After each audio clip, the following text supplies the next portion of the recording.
everybody, and welcome to this, the beautiful dawn safari, a migration of wildebeest walking across the road in front of us. And we're in the northeastern corner of South Africa on a very live safari in the Kruger National Park. That is a little herd of wildebeest wonderfully walking through what is a very pleasant dawn. It's not very cold, but I am wearing my jacket. It's 21 degrees Celsius, roughly 69 degrees Fahrenheit. Quite a lot of activity in the night, which I shall tell you about now. There are also some impala in the background. My name is James Henry. On camera today, we've got Johannes Paulus Kruger, that's Wium Doornbrak, and we are going to show you his spectacular shaving later on. It really does look like Paul Kruger today.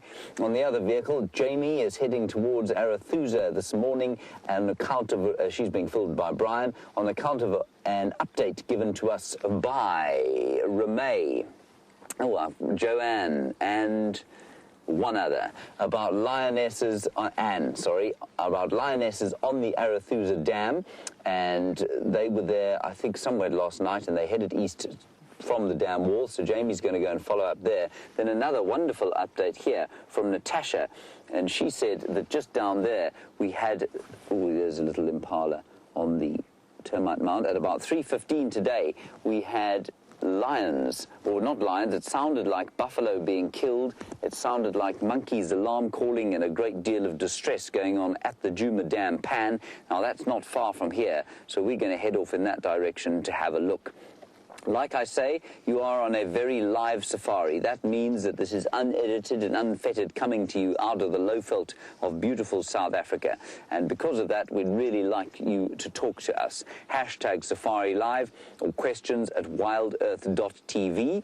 That's Twitter and the email. And then you can chat to us on the YouTube chat stream as well. That's an exceptionally good way of talking to us. Ask us anything about the animals we see, about the plants we're going to look at, and also anything about Africa or South Africa that you want to ask us. There are often a lot of misconceptions about this great continent of ours and the small country at the southern tip of it that we call South Africa.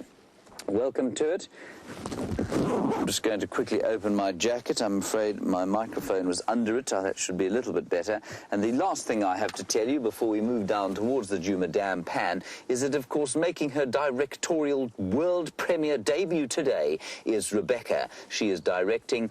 Kirsty is sort of tapping her on the shoulder every so often if she makes the odd mistake, and I think Jerry is helping them as well. Okay, that's it. Let's go and have a look at the Djuma Dam pan. It's just round the corner, and let's see if the update from there is in fact correct, and if anything is going on.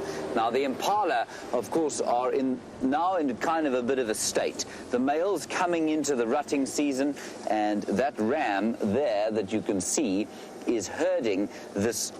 Let's have a quick look here. That ram is herding the females here and trying to keep them in a specific area and show them how big and strong he is. Now, I see that Jamie has just come up from the pan. She hasn't headed to Arathusa just yet. So I'm assuming, therefore, that there is no buffalo death. There she comes. So I think we'll just sit here a little bit longer. She's obviously come straight from the Djuma Dam pan, and so whatever that bellowing was during the night, either the buffalo escaped or the hyena was shouting at something else. We will make our way sort of around that in that general direction and see what we can find. Okay, on we go. This is, of course, if we can get Wendy to start for the duration of the morning. Whether that's going to happen or not, I don't know. Hello? Am I correct in guessing that you've been past the Djuma Dam pan? Yes. In order to follow up on that update? Which update was that? Oh, that there was a buffalo apparently bellowing there at 3:15 this morning. Okay. Yes. No, I didn't. You didn't find a dead buffalo? I didn't find a dead buffalo, but to be honest, I didn't check for a dead buffalo. Oh, but you probably... You may have seen it, yes. I might have. I went following the alarm calls from the guinea fowl, but okay. they're sitting in Yuri's garden. Okay. I'm going to go down there and then up Mvubu Road and back around to the hyena den. Perfect. Okay. In that case, I'm going to go around to check for those levels. Marvellous. Okay. Right. We're going to hand everybody over to you. Everybody, you're going across and to sit on Jamie's car now. And also, before you drive off, if you just let Bryan get a view of Paul Kruger, that would be great. Okay. Over to Jamie. All right. You are jumping on the back with us, and we just have to show you something extraordinary. A very good morning to you all. My name is Jamie, and I have Bryan on camera with me this morning. But since we have found ourselves with this opportunity here, we just have to show you this incredible sight. Wium has very kindly been a terribly good sport. And I don't see the resemblance. Mr. Kruger, how are you feeling? Mr. Paul Kruger, how are you this morning? That's very good. Although I don't see the resemblance, I don't know. Maybe it's a nose. Must be. I think it might have something to do with the facial hair. All right. Bye-bye. Bye-bye. Bye, Bryan. Bye, James. Bye, Wium. Bye, James. Bye, Wium. Hello, Wildy. I mean, actual Wildy. Good morning. Interesting start. Paul Kruger, of course, for those of you who are a little bit unfamiliar, was a previous president of the Republic. Very, very long time ago. His statue sits outside the Paul Kruger Gate in the Kruger National Park. A few dashes. It is... Oh, there's another one there as well. This is the same herd of wildebeest that was being chased about quarantine yesterday evening by the elephant whilst we were trying to conduct our fireside chat. It was terribly interesting, just watching the dust clouds around us and sort of sitting in the dark listening to the sounds of the elephant trumpeting. No better way to experience a fireside chat. Just look at that youngster in the middle there with its tiny little horns. That would have been the same group of babies that was born at the beginning of the year. How incredible is that? How fast they've grown. Oh, a little bit of disharmony amongst the herd. Unfortunately, we don't have the clearest view. I'll try and count for you. 1, 2, 3, 4, 5, 6, 7. There's at least 7 babies there. Oh, there's some. Oh, they're starting they're mating again. Hold on.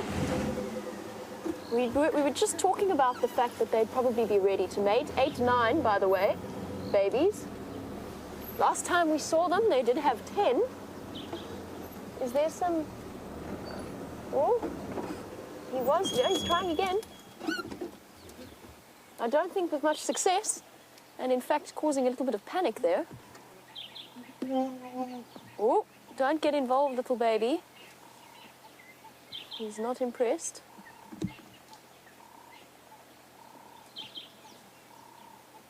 Here comes the beginning of the start of the production of the next generation of wildebeest calves.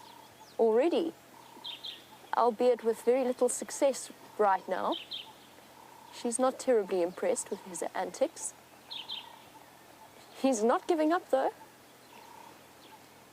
Let's stay with him a little bit, because this is the joy of these live safaris, is that we get to follow things from start to finish and the cycles of nature.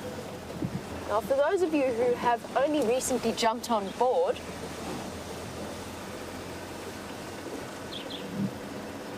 we witnessed a live wildebeest birth at the start of the year. After spending 6 or so odd hours with the wildebeest herd beforehand, we finally managed to get one of them giving birth. It was the most incredible experience to witness the very start of life. And now we're getting to the rutting season. See if you can't count the different calves. 1, 2, 3, 4, 5 at the back. 6.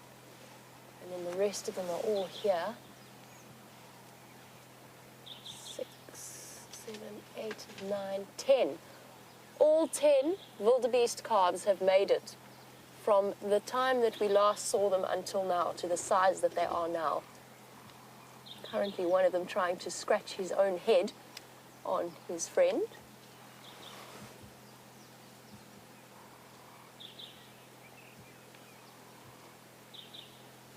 It's incredible. And those horns already growing so large. And the baby's starting now to take on that slightly darker brindled color of the adults. And you can see already the stripes coming through on their necks. And Harvick, you were wondering, Is this male still causing chaos? Yes. That sub-adult that keeps causing trouble is probably the previous calf of that mother that the male is trying to mate with. And that's why that's happening. And now the baby's clustered around the male. That's so interesting. I wonder why they're doing that. They're just interested by the smell of the hormones, maybe. Oh, sorry, buddy. She didn't want any attention there. But it's okay, because the calves want to come and say hello. Sorry, Harvick, I will get back to your question. Look at that. Daddy. Might not, of course, be Daddy. But that was really interesting behavior. Oh, off he goes. It's quite easy to imagine him looking quite despondent in his lack of success. He's a little bit early, although the wildebeest rutting season is starting very soon. The impalas have already begun, and the wildebeest are going to be following suit. We've now got a bundle of 3 playing in the road as well. There's the little impala coming to join. They're now all tussling with each other. Harvick, sorry, you were wondering about the stripes and whether or not they're related or have the same purpose as a zebra stripe? Sort of. So zebra stripes, nobody actually fully knows the reasons why zebras have stripes. The most obvious answer is that, of course, they help with camouflage. In which case, yes. Oh, look at this little one with its tiny horns. Also, the same age as these young wildebeest calves, and also demonstrating that formidable capacity of antelope species to grow.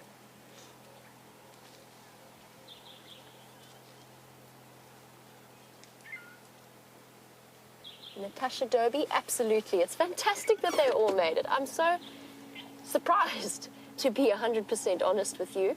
I was actually quite devastated when the wildebeest calf that we filmed, Andrew and myself filmed the live birth with, was then eaten by the Styx lioness the next morning. It really brought home the harsh realities of life out here in the bush. But the rest of them have all made it through. Back to those stripes that you can see clearly as the sub-adult enters the fray.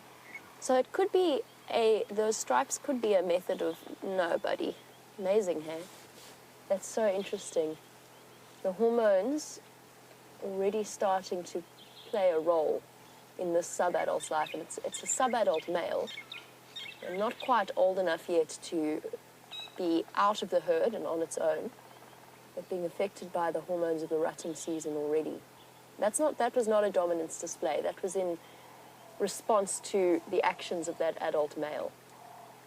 And poor old Harvick still hasn't managed to have the question answered about the stripes. Yes, it could be a way of disrupting the outline of the animal, in the same theory behind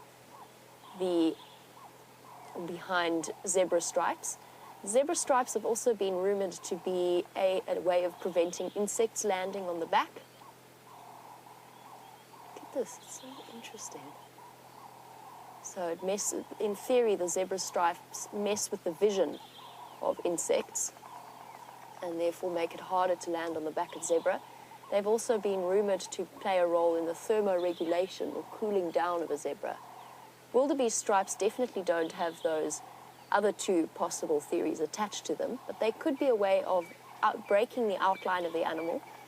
More similar in a way, less to zebra, and more similar in the way that kudu and inyala have those white stripes running down the side. Scent marking that calf. That's what that wildebeest is doing. They've got glands on the inside of their eyes. Wildy, this is definitely not going to work. Those calves, as much as they have grown, are not quite ready to produce the next line of offspring. They need another year before we can get there. I'm really glad this wildebeest herd has decided to come back onto quarantine. I've missed them, and they are so entertaining.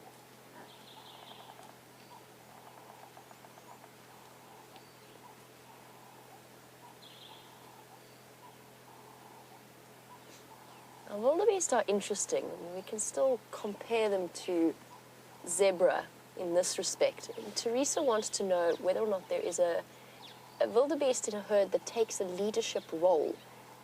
Now, in zebra, as you well know, the male has a harem, so he has his females with him at all times, and the lead female walks ahead, so she's the most dominant. She will have been the first female that he acquired, and his favorite, and she will be the one that leads the line, and the rest of them fall behind her in that same rank. With wildebeest, it's a slightly different herd structure because, of course, they don't have a dominant male within it, although this male that's around this area is clearly attempting to show or attempting to keep them here so that he can mate with them. What wildebeest do is the males defend a territory, and they try to defend the best territory possible in order to keep the ladies within it. But yes, you will, in a way, have the older females leading the wildebeest herd, but you don't often see wildebeest walking in such regimented lines in the same way that zebra do. But they will, to an extent, it will be an older female that leads the group or decides which way they're going to go, but it's much less regimented than it is with zebra. In quarantine, over the next quarantine clearings, of course, this big open patch of grass that we're in, we are going to have some incredible sightings to look forward to over the next 2 or so months because the impala are rutting and the wildebeest are rutting.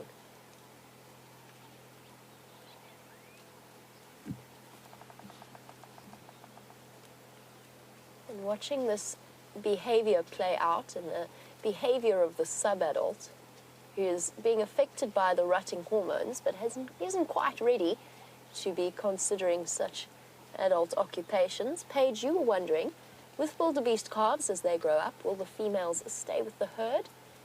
And when will the subadult males leave their herd? The answer is the subadult males will leave their herd at about 1.5 years, 2, and sometimes form small bachelor groups, but often move out on their own to try and defend for a territory. The females will stay with the rest of the herd, although sometimes wildebeest herds do split.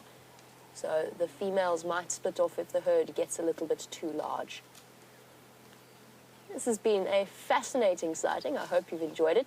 James has managed to get to the hyena den, and I'm sure you're all excited to see another set of baby animals.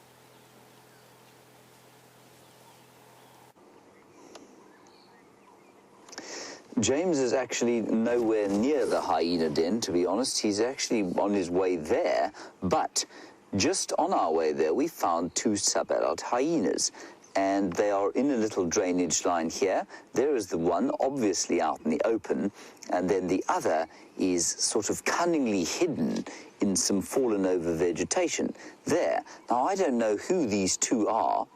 They're definitely from our clan, but I don't know which ones they are, and of course I haven't seen the hyenas for the last, well, almost 3 weeks now.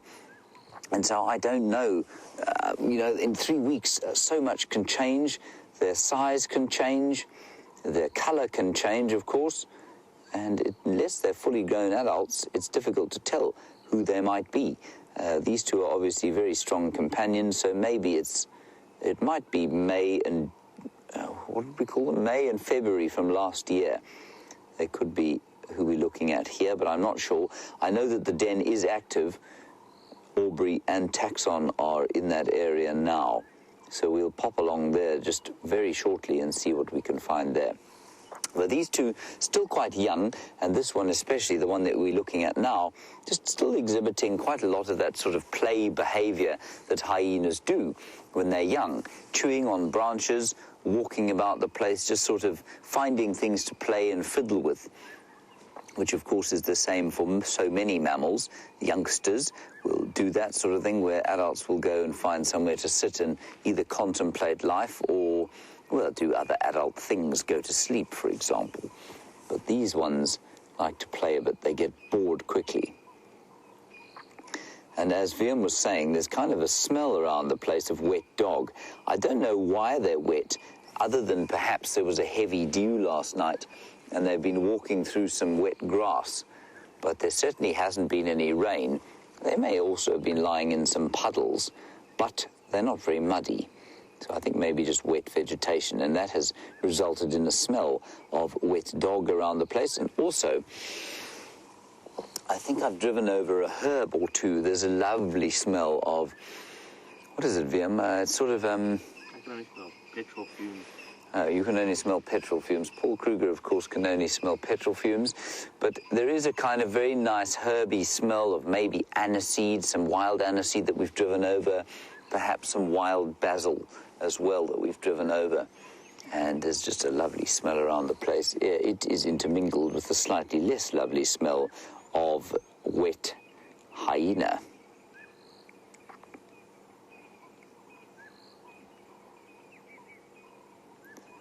Now, apparently, I'm just listening to the radio. They're trying to decide which den is active. I think it's the old one on Aubrey's Road. So the same one that Brent had last night. And of course, many people say, well, how do you tell that a hyena is more closely related to a cat than a dog?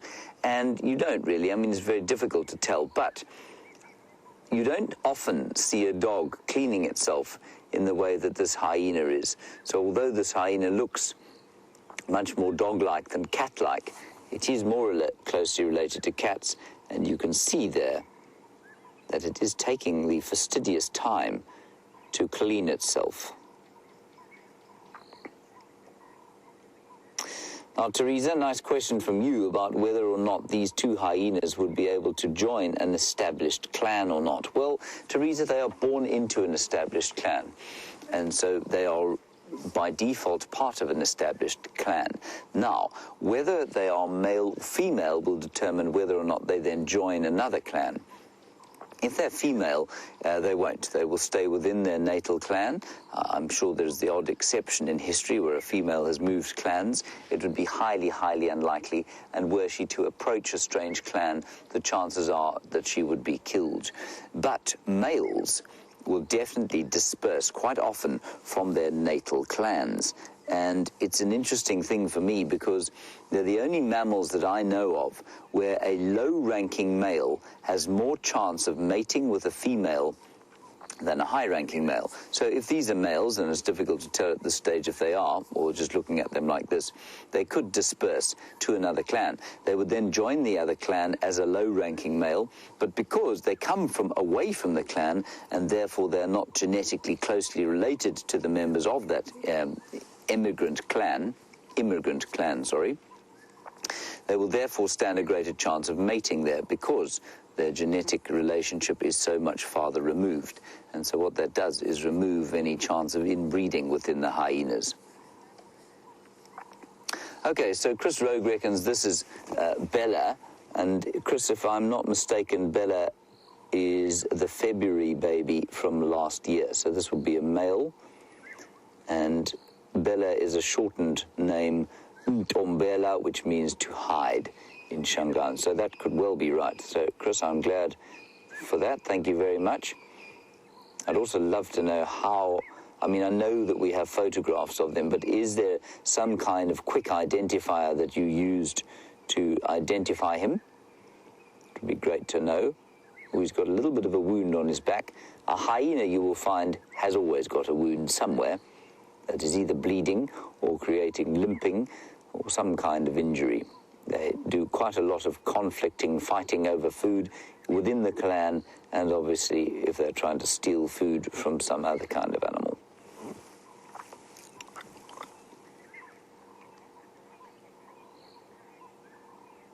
Now, Lisa G., you reckon that I've just found the culprits that were whooping and making a noise at the clan, at least at the pan, the Jumadam pan.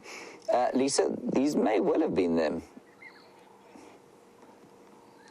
They're not too far. We're just off Mvubu Road, which is in a direct sort of, what did we say, probably about 500 meters directly south from here is the Jumadam pan. So it could have been these two. And an update from Sarah in Ohio was that there wasn't a buffalo bellowing. It was hyenas calling only. So that's quite interesting. Okay, let's leave these two here and let's head on to the den. It's not too far from here. I'm just watching the horizon behind us turning pink. We'll try and get a picture of that for you as well. of our little fellows. And this, of course, as the males get older, and if this isn't Tombela, well, then he is a male, of course, then they will start to spend less and less time at the den. They'll start to spend more and more time on their own like this in little groups of 2, often just 1, actually, and they'll go to ground during the course of... Oh, dear. They'll grow... the diff's on. Diff lock is on, but it's not working. It's on now. There we go. That's it. Phew. They will spend time on their own, like I was saying, and they'll forage on their own at night time. The males will, if they find something that they really want to steal and there's something very big eating it, then they will make a big noise and they'll attract the rest of the clan to help them. Ooh, Wium, look at this. Isn't that a beautiful sunrise for your last morning before leave? Stunning.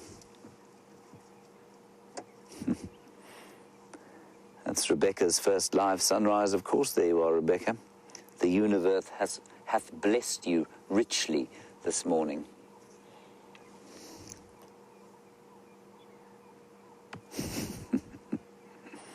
Isn't that lovely? It's a stunning orange-pink colour. And of course, while everybody likes to wake up to a clear sky, they often don't make for the clearest sunrises or the most colourful sunrises. It's always nice to have a bit of cloud to diffuse the light. And just to take a few minutes, just a few minutes to appreciate. Take a breath. Absorb the peace of the African dawn. It's quite a quiet dawn chorus today. Not too much going on in terms of bird call. A few doves.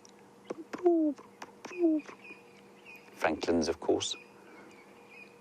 And just a lovely scent in the air of moisture from the evening slowly starting to rise off the ground now.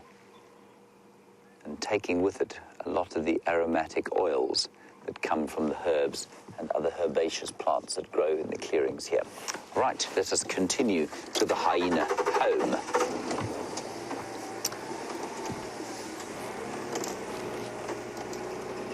Hello, John. John Clark, you want to know why one of the hyenas is hiding there? He or she is not so much hiding as just sort of taking a load off, if you like. They were lying there. They will lie in shelter. They won't lie out in the open like lions and to some extent leopards, but mostly lions will do. They will always, especially if they're young like that and they're male, which means they're not as dominant as the females, they will tend to lie in cover as soon as the day breaks. The other one wasn't because he was playing. He was sort of biting sticks and walking around and chewing bits and pieces. The other one was sort of having a snooze, taking a load off after a night of foraging, and so he would have gone into cover. That's why they do that, John. Thank you very much for that. Nice to talk to you, John, on this glorious African morning. Wium, are you still going to the Kalahari on your holiday, are you? Kalahari, yes. Kalahari. Wium, of course, is a great traveller and has a caravan that he works on fastidiously many hours of every work cycle, and he's taking his caravan off to a magnificent national park. It's actually a trans-frontier park called the Kalahari, which is in the Kalahari Desert to the northwestern side of the country, and it extends into Botswana. He will take some video, no doubt, and produce some lovely pictures for us while he's there. Right, we're going to take about 10 minutes to get to the hyena den. While we do that, let's go across to Jamie. She's with some more of those magnificent wildebeest. Absolutely loving the scene on quarantine clearings at the moment, with the sun casting a beautiful golden light across the various animals. We're surrounded by impala and wildebeest, and the male has just come back into the fray to look for the lady he was so interested in. Oh, she's still not interested. But you can really see the size difference there between the males and the females. It's not often we get to see it highlighted as clearly as it is now. You don't often see them as close together, but you can see how his shoulders stand above the rest, even when he is on a slightly lower level than the others.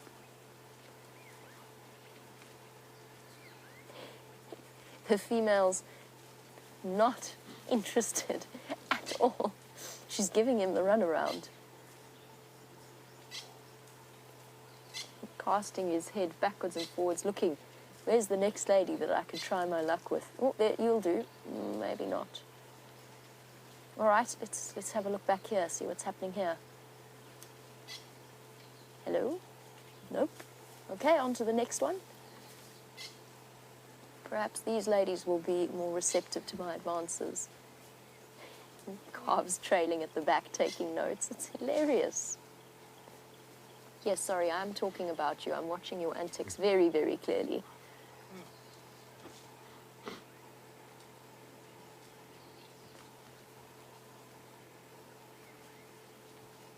Catherine, who started watching our show 3 months ago, was wondering, is this the time for... Oh, maybe this lady will do. Oh, no, maybe not. Sorry, Catherine. You were wondering if this is the time of year for wildebeest. And the answer is we see them at fairly regularly, but sort of on an off basis. So we had this entire herd around quarantine just a few months ago.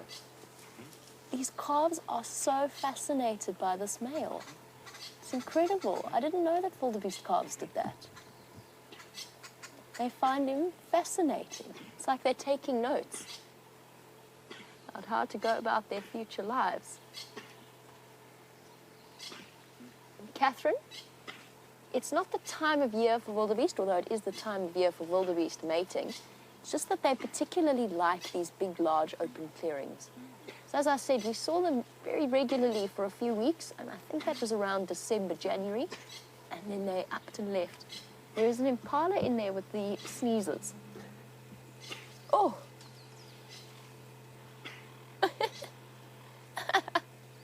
He's got hay fever.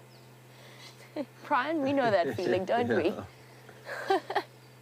The wildebeest were doing it earlier as well. There's something in the grass that's making the animals sneeze. Are you done now, you poor thing? Shame. I'm pretty sure I know what it is as well. Is the sticky seeds of the signal grass that I noticed yesterday when I was walking through it were making my legs terribly itchy. And I wouldn't be surprised if that's what's making the wildebeest and the impala sneeze as well.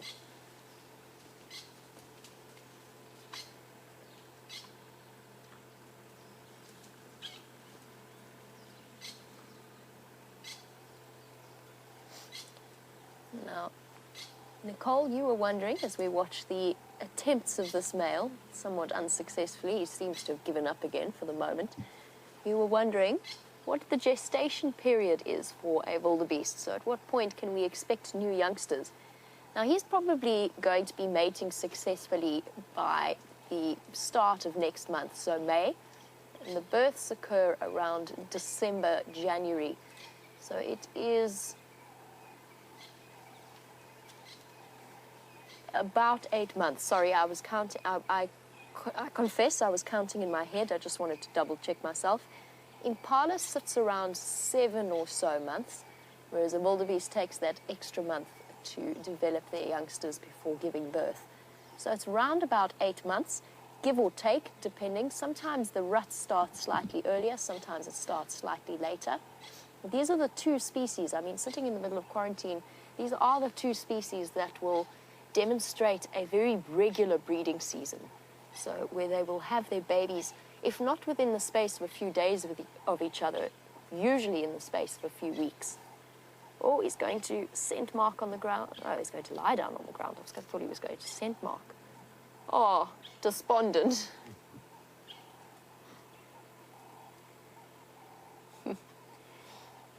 Margaret was wondering, just as we watched his descent, but earlier we were watching the wildebeest scuffle. Oh, he's going to have such a good role. Comforting himself after his rejection. Here's also scent marking. It's one of the ways that wildebeest do that. The scraping of the feet plus rubbing their heads on the ground all gives all opposition where their glands are. But Margaret, you were asking, is the wilde part warthog because they were down on their knees? It's quite fun to watch them do that. They love to do that when they spar with each other. We can reposition slightly. Most of the animals have now moved away from us. Oh, in theory, I've forgotten how to start Rusty. I've got so used to Wendy and Wendy's lack of an immobilizer. Really enjoyed this sighting on quarantine this morning.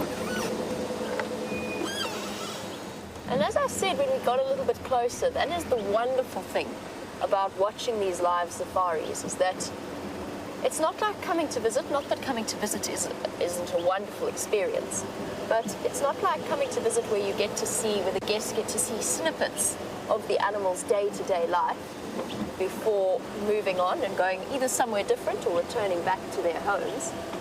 But you really get a chance to follow stories, not just for months at a time, but for years at a time. And I think that is where we are so fortunate in the job that we do.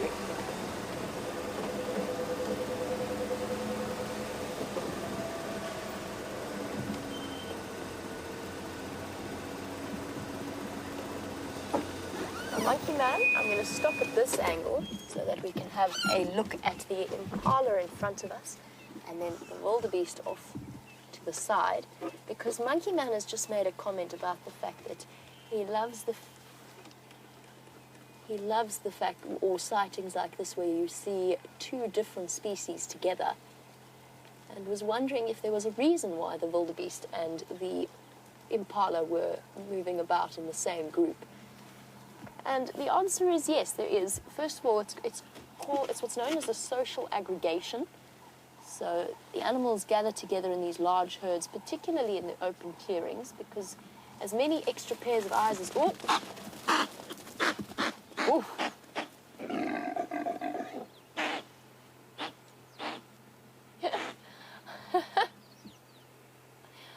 One cannot help but laugh at this impala's body language. Sorry, Monkey Man.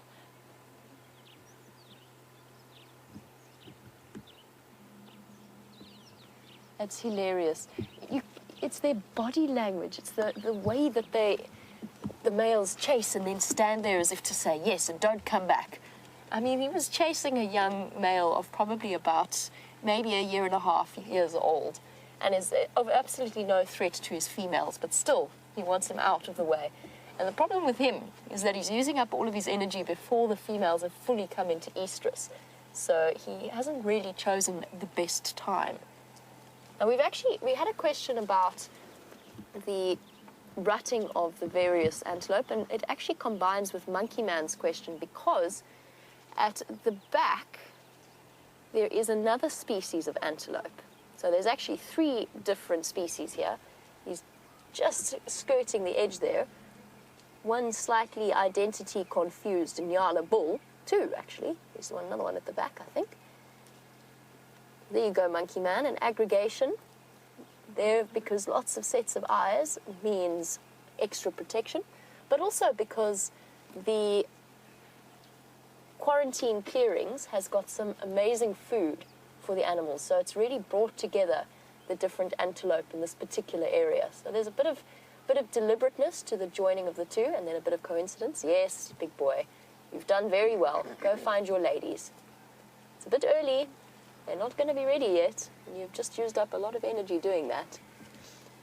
But just on the subject of those Nyala, Anna Marie was wondering, with the impala and the wildebeest rutting, will we be seeing the same behavior with Nyala and kudu? And the answer is yes, we will, but not because it's their specific season, but because they breed all year round. So although there is a peak mating season of around this time of year as well, for the most part they will display their mating behavior at all times of the year, with a peak around the May-June time.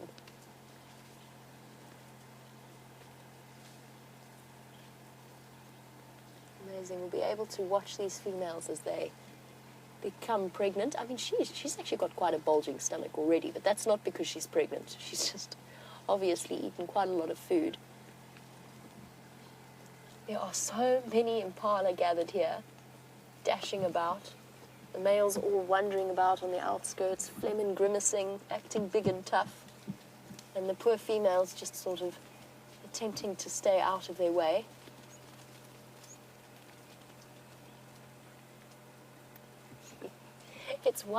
There's only one large male here. He has managed to collect an enormous harem, and impalas do have temporary harems, and he's now determinedly gathering them from any of the stragglers and herding them back towards the rest of the herd. He's put in a great deal of effort in this respect, separating the females from the other males.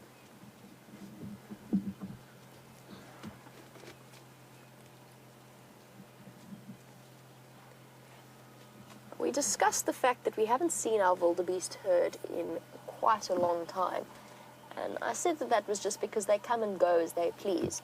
But both Sandy and Michael were wondering, do our wildebeest take part in a great migration in the same way that they do in Kenya and Tanzania? The answer is no, they don't.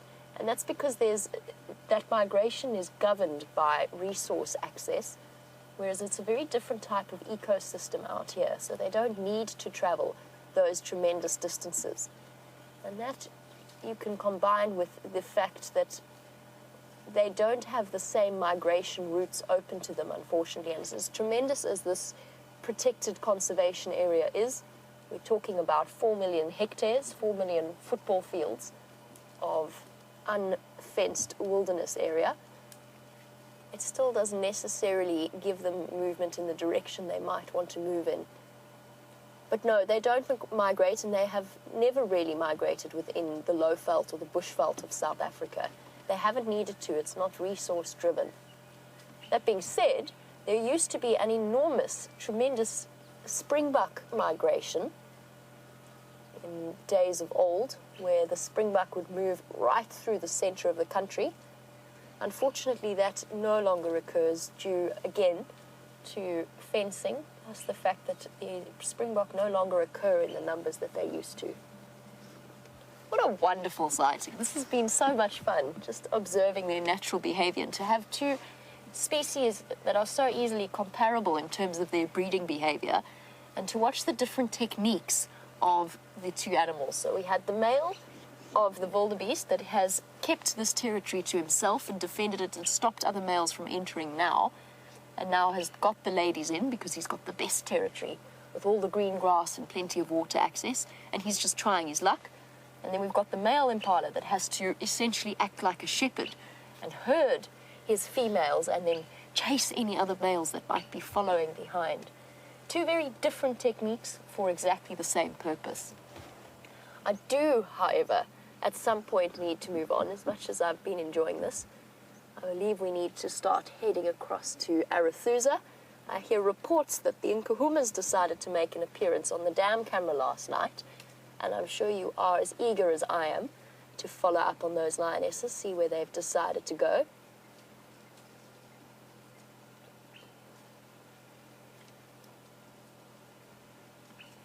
But before we go, and while we watch these impala move off, spotted Aussie, here we go. We've got a perfect example of the way in which this works. There goes the male trotting off after the females. He disappeared already. Spotted Aussie, you were wondering who calls the shots when an impala herd moves. Does the male call the shots? Sort of. So the herd will move as a herd, as a group, so the females will start wandering off in whichever particular direction they want to move off, usually facing into the wind. And it will be his job to collect any stragglers. So basically what he spends his time doing is galloping around and herding the impala about. I'm moving on. Let's go and have a look at the bird that James has found. So there, everybody, is not a hyena. They are very different from a hyena, the green pigeon. It is a green pigeon, and what I wanted to tell you, of course, is its Afrikaans name, which is just so wonderful to say. But I'm not going to say it. I'm going to get Paul Kruger to say it, because that is his home language. Wium, it is called a? Pappegaai duif. A Pappegaai duif. Duif, as it's called. Isn't that beautiful? A Pappegaai is a parrot, so it basically means a parrot dove. And that's because it's got that beautiful green colour, those lovely red legs and a little bit of yellow above them, and that little slightly reddish tinge to the beak. Now, interestingly, a Pappegaai duif, or green pigeon, is not in fact green. So it does look green, but as I've explained before a few times,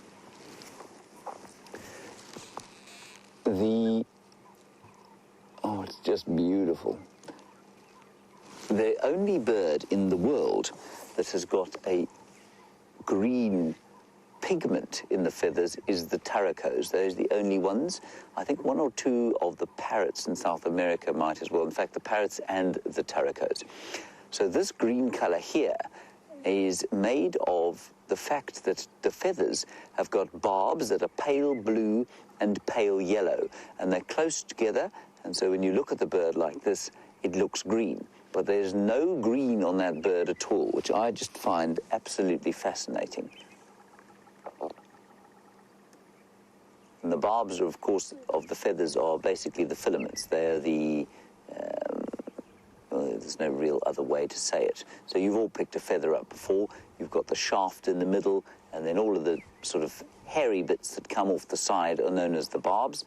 And in that bird, the barbs and barbules and barbicils, which are the different sizes of barbs, are either pale yellow or pale blue. And they, of course, as we know from our nursery schooling, green is made from blue and yellow. En there he goes. Die Pappegaai duif het weggevlieg, Wium. Is dit nie ongelooflik nie? Now, Wium complains continuously that my Afrikaans accent is very poor. I think it's fantastic.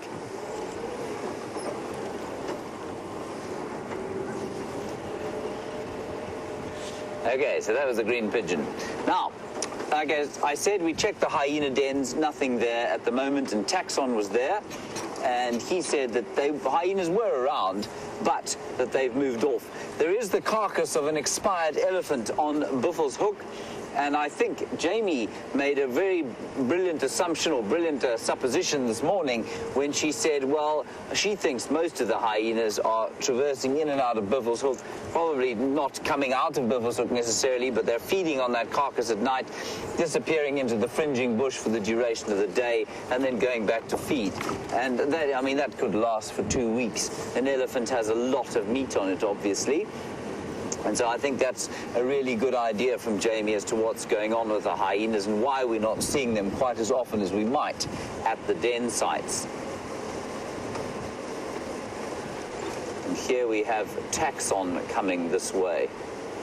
And Nicole, I will answer your question now once we've gone past Taxon. I think it's Taxon, it might be Aubrey. It's Aubrey. I will answer your question now.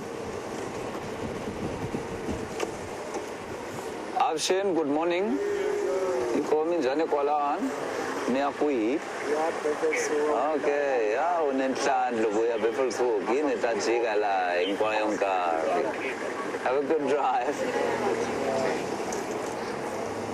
That is Aubrey. You wanted to know about whether or not a hyena will reuse a den or change the den every year. They will reuse it often. Now, remember, they don't breed on a sort of yearly basis. They breed intermittently throughout the year, and because there are a number of different females, and they will all breed within the clan, so it's very distinct from a wild dog den. So a wild dog pack will move den every single year. They will very seldom use the same den twice, and they only breed once a year, and that's only the alpha pair. But in the hyenas, all the females will breed, of breeding age, and so there will be an active den going just about all the time. They will move that den from time to time, but they definitely reuse many of the old sites that they used to before. So we're going to now head down towards the south. Maybe we'll pick up tracks of Tingana and Tundi from yesterday, and maybe also we could pick up tracks of the Nkuhumas pride coming this way. If there were lionesses on the Arathusa Dam last night, I suspect quite strongly that there would have been Nkuhumas lionesses. So we're going to check kind of the eastern fringes of the reserve. I'm not sure where Jamie is at this stage. We'll get an update from the final controller as to where she's headed. I know she was going to head that way until she managed to find that fascinating sighting of mating wildebeest. Now, what a wonderful thing to see. I don't think I've ever seen it. I've seen attempts before, but I've never actually seen the act, as it were. But really interesting to see them, of course, because this time of year, lots of the antelope are mating, and the kudu have probably already finished, simply because they have the gestation period of 9 months, and they also want to give birth during the sort of height of the rainy season. So now we move to the wildebeest, which have a slightly shorter slightly shorter gestation period, and then the impala, of course, are going to start in May. And speaking of which, here are some impala. This is a bachelor herd. Now, all of this sort of convivial brotherhood, bonhomie that's going on in this herd is going to change substantially as the testosterone levels of all these impala go up through the roof. They'll start to get very irritated with each other, and they'll split up during the course of the rutting season. The youngsters, not so much, but those two are obviously adults. They're over 2 years old. They will all start to come into their sort of heavily charged testosterone-fueled April and May time. That's why they're running around like that.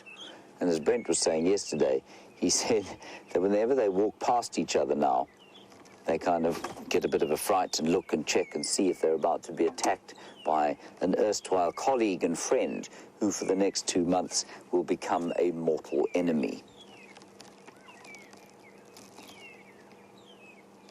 And in the background, you can hear some magpie shrikes.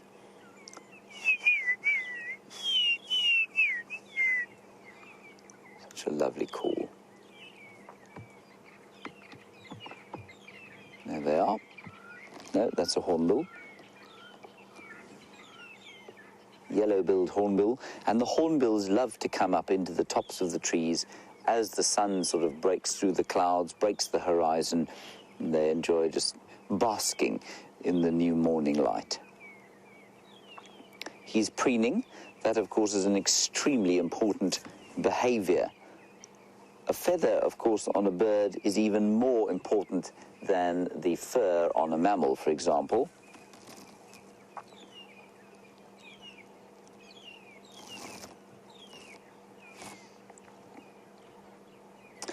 And now, you know, as I've said before, every day you think you've heard it all on Twitter, and that there couldn't possibly be a name that is more outlandish than the name you've heard before, but today, yet again, I've been proved wrong. Sir Wium of Penelot. Sir Wium of Penelot, you want to know how long it is that the females will stay in estrus, and do they all come into estrus together? The answer is yes, they do all come into estrus together, and that is for a very brief period during the dark phase of the moon in May. So that's during the kind of new moon. That's when the height of estrus is, and it will only last for about a week or so. So that's what happens, Sir Wium of Penelot. Right, let's move on down the road there. I was just saying about the preening. Feathers, of course, unlike hair, which is basically just used for thermoregulation or heat maintenance, feathers are absolutely used for that, but they're obviously also used for flying. And a bird must maintain its feathers in very tip-top shape, otherwise it will plummet from the sky into the ground and get a headache. or some kind of other injury. And so birds have to be really fastidious about cleaning their feathers. Look at this bird. That's a grey hornbill. Southern grey hornbill.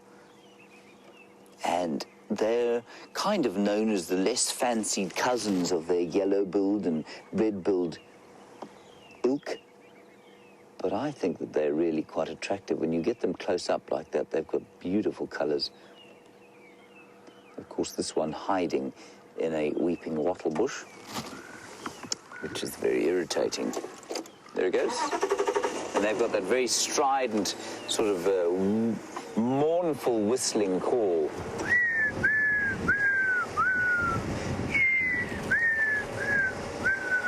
Sort of, woe is me, woe is me.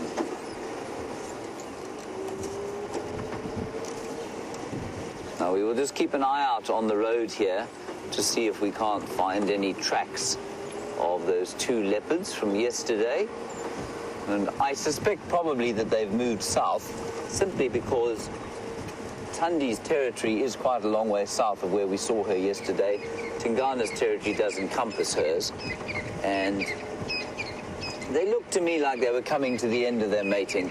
So it wasn't quite as enthusiastic or frequent as it would be in the middle of the mating session.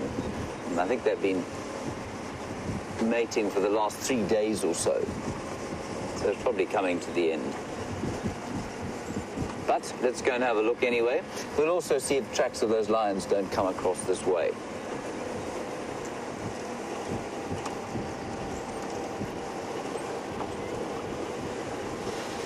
It is a lovely cool morning and just so nice not having the heat burning your face from so early in the morning. Now, Monkey Man, you want to know about safari and coming on safari to Djuma and what the chances of seeing a big cat are in 1 week of safari here. Excellent. I'd say you've got at least a 90 to 99% chance of seeing a big cat on safari while here at Djuma. Now, the reason for that is that I know that we don't always see big cats, but remember that we, as WildEarth, traverse a relatively small area of 1,500 hectares. That's sort of our signal range. That's 4,000 acres. We are expanding to cheetah plains in the next few weeks, and so that will increase a little bit. But if you are on safari here, you've got a traversing area much bigger. You can use the whole of Buffelshoek, the whole of Torchwood, the whole of Cheetah Plains, I think, if you want to. You can... So in total, you're looking at about 5,000 hectares. So that is about 12,000 acres. And the chances of seeing a big cat on all of that are excellent. At least 9. I mean, I'm almost guaranteed that you'd see big cats within 3 days. Certainly, I mean, most guests stay here for 2 nights, and 90% of them will see big cats while they're here. And often numerous sightings of big cats, lions and leopards. Sometimes cheetah, but lions and leopards definitely. So Monkey Man, you don't have to worry about that.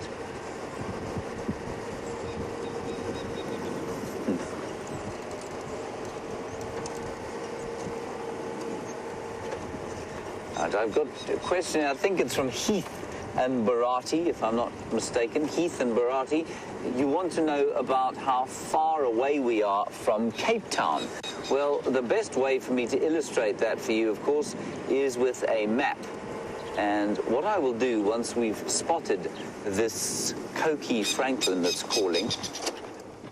Where's it, Wium? Can you hear it? You got it? Wium has spotted it. Beautiful francolin, the most beautiful francolin that we get here. Look at him there, calling, standing out, advertising himself. With his golden head. That is the coqui francolin. See if he calls again. And then Heath and Barati, I will draw you a map of how far away we are from Cape Town. We are at the opposite end of the country, basically. About... what would we say? About 2,300 kilometers or so. 2,200 kilometers, there we go. That in miles, of course, is about 4,000 miles. No, sorry, I've got it the other way around. It is about 600 to 1,200. It's about 1,500 miles. Okay, let me draw you a very quick map of the country. Barati and Heath. That was a coqui francolin, as I said. Beautiful francolin. Let me unplug myself before I do damage to some of the highly sophisticated and sensitive technical equipment. Wium, you will tell me if you cease to be able to hear me, will you?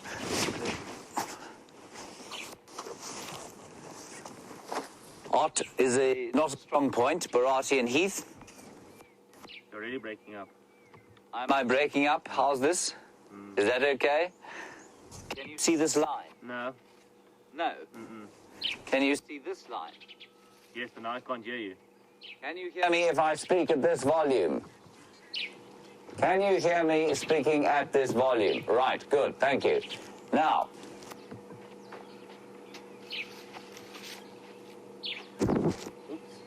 I'm going to draw this opposite.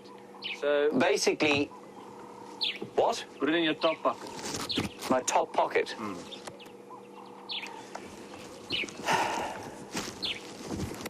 Can you hear me now? Right, there we go. I'm going to draw this opposite for you because we're on a road and it's just going to be easier for me to face you like that. And what that means is that you're going to be looking south and I'm going to be looking north. So north is the top of my map, south is the bottom of my map here. So it's opposite for you, don't forget. Now, South Africa, Barati and Heath looks a little bit like this. And I say a little because I must warn you, I'm a terrible artist.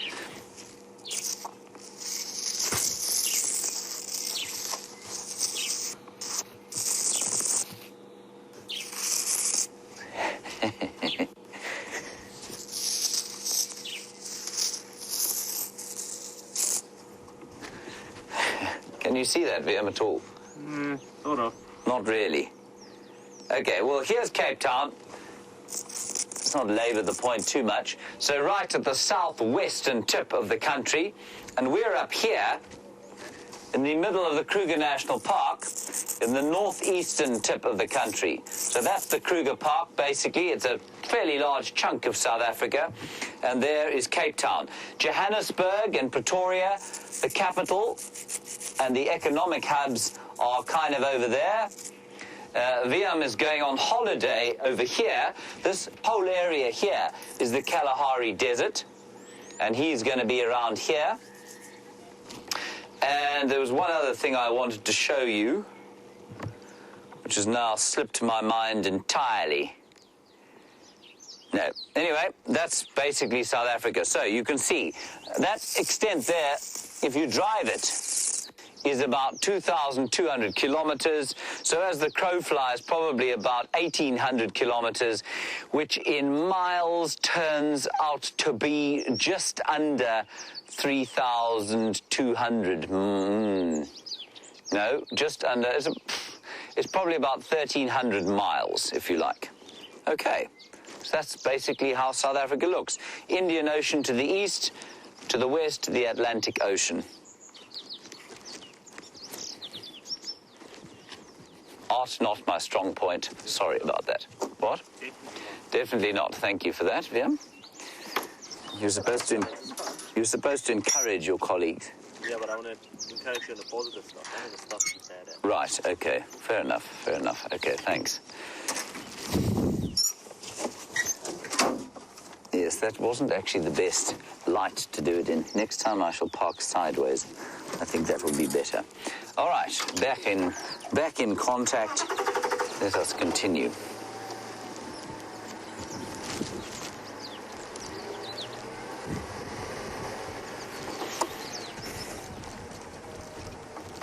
Hello, Cheryl. You're in Canada and you're a first-time watcher this morning. It's wonderful to have you with us. Thank you for giving us of your time and mostly thank you for giving us of your question.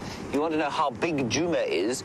Well, Djuma is about 900 hectares, so that's just under 2,500 acres. Then we also traverse a little piece of land called Arathusa to the west of us. That's 600 hectares. So together about 1,500 hectares, which is about 4,000 acres. That's what we use. And that, of course, is unfenced. And combined with the Sabi Sands, which is a collection of private reserves, that's where we sit now, that's 60,000 hectares, which if you translate it to acres, but you're in Canada, so I probably don't have to do that, but I'll do it anyway. 60,000 acres works out at roughly 140,000, no, it's more than that, about 160,000 acres. And then that is, in turn, is part of the Greater Kruger National Park and the Greater Limpopo Transfrontier Park. 3.5 million hectares or 8 million acres of wildlife land, contiguous wildlife land that the animals are free to come and move and go as they please. We obviously have to stick to strict human property laws, ridiculous as they may seem sometimes, but that's basically how it works out here. Thank you for that, and please keep watching. So nothing in the way of leopard tracks yet, and certainly I haven't seen any lion tracks coming this way, and I'm sure Jamie would have called by now if there had been some lion tracks around here. But she will give you an update as soon as she knows what's going on Arathusa. So, she's gone off to the west of the reserve. We're only allowed one vehicle on Arathusa at a time, so we're going to stay on Djuma and see what we can see here. If we don't come right with any tracks of those mating leopards, I'm definitely going to head to the south and see if we can't pick up tracks of Karula.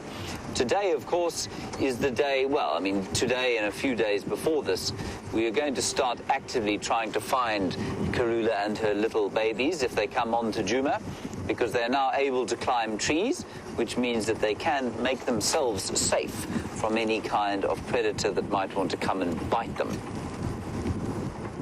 She will also very shortly start taking them to kills, if she hasn't started doing that already. They'll have to start weaning now. They're into their third month, just into their third month, and at the end of 3 months, they will have to be weaned. So, I mean, it's a very short period, especially given how small and altricial they are when they're born, a very short kind of nursing period that a leopard has, and that's the same for all the cats, actually. They all got a very sort of short nursing period. And it's just such a wonder also, after a bit of rain like this, to see all the beautiful, subtle wild flowers.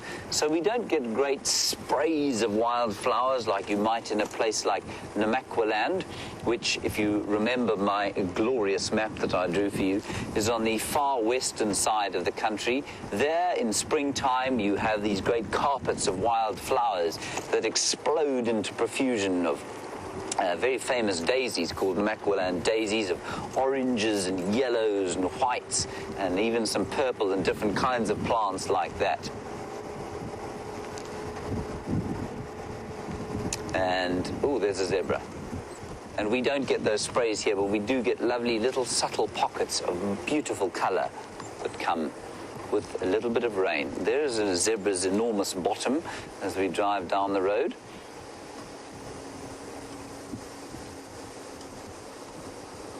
Now, I'm getting reports from Final Control that Jamie might actually have the lions, either that or the tracks, but they can't communicate with her. We'll sort that out. And so with any luck, you will have some lions very soon. Let's just have a look at this zebra for now. 2 zebra, 3 zebra, that I can see off to the right here. 2 of them. Now, zebra, of course, are not known for being friendly to each other or anything else. And I think those 2 stallions who are just keeping each other company, a little bachelor group. There you can hear the lovely, lovely sound of an emerald-spotted wood dove.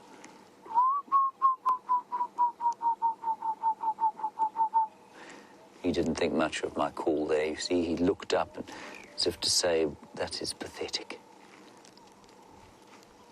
Just the most wonderful light, isn't it? Golden light. On we go, Wium.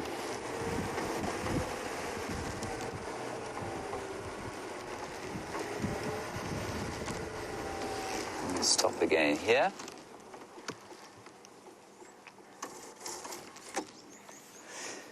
Hello, Aaron. You're all the way in New Zealand. Commiserations on your country's performance in the World T20. They looked like they were going to win. If you don't know what I'm talking about, don't worry about it.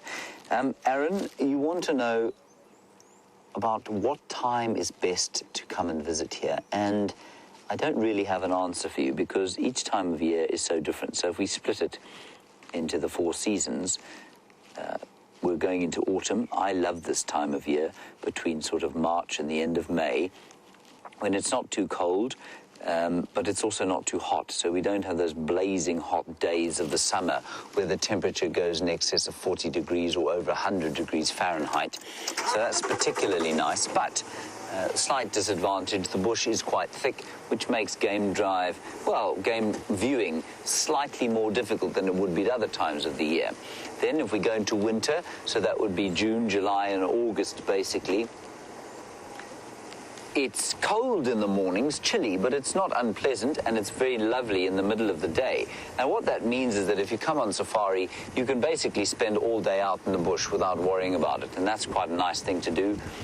It does get a little chilly at night, and then this vegetation will start to thin and it'll turn golden brown, which if you're not used to it can look a bit harsh, but we just love it because we think it's very beautiful because we are used to it out here. So that's quite a good time to come to, you know, slightly different atmosphere. Then we move into the springtime, which is September, October, November. Very dry. It hasn't started raining yet, so it can look a little bleak if you're not used to it again. I mean, if you lived here and you got used to it, it's just a different kind of beauty.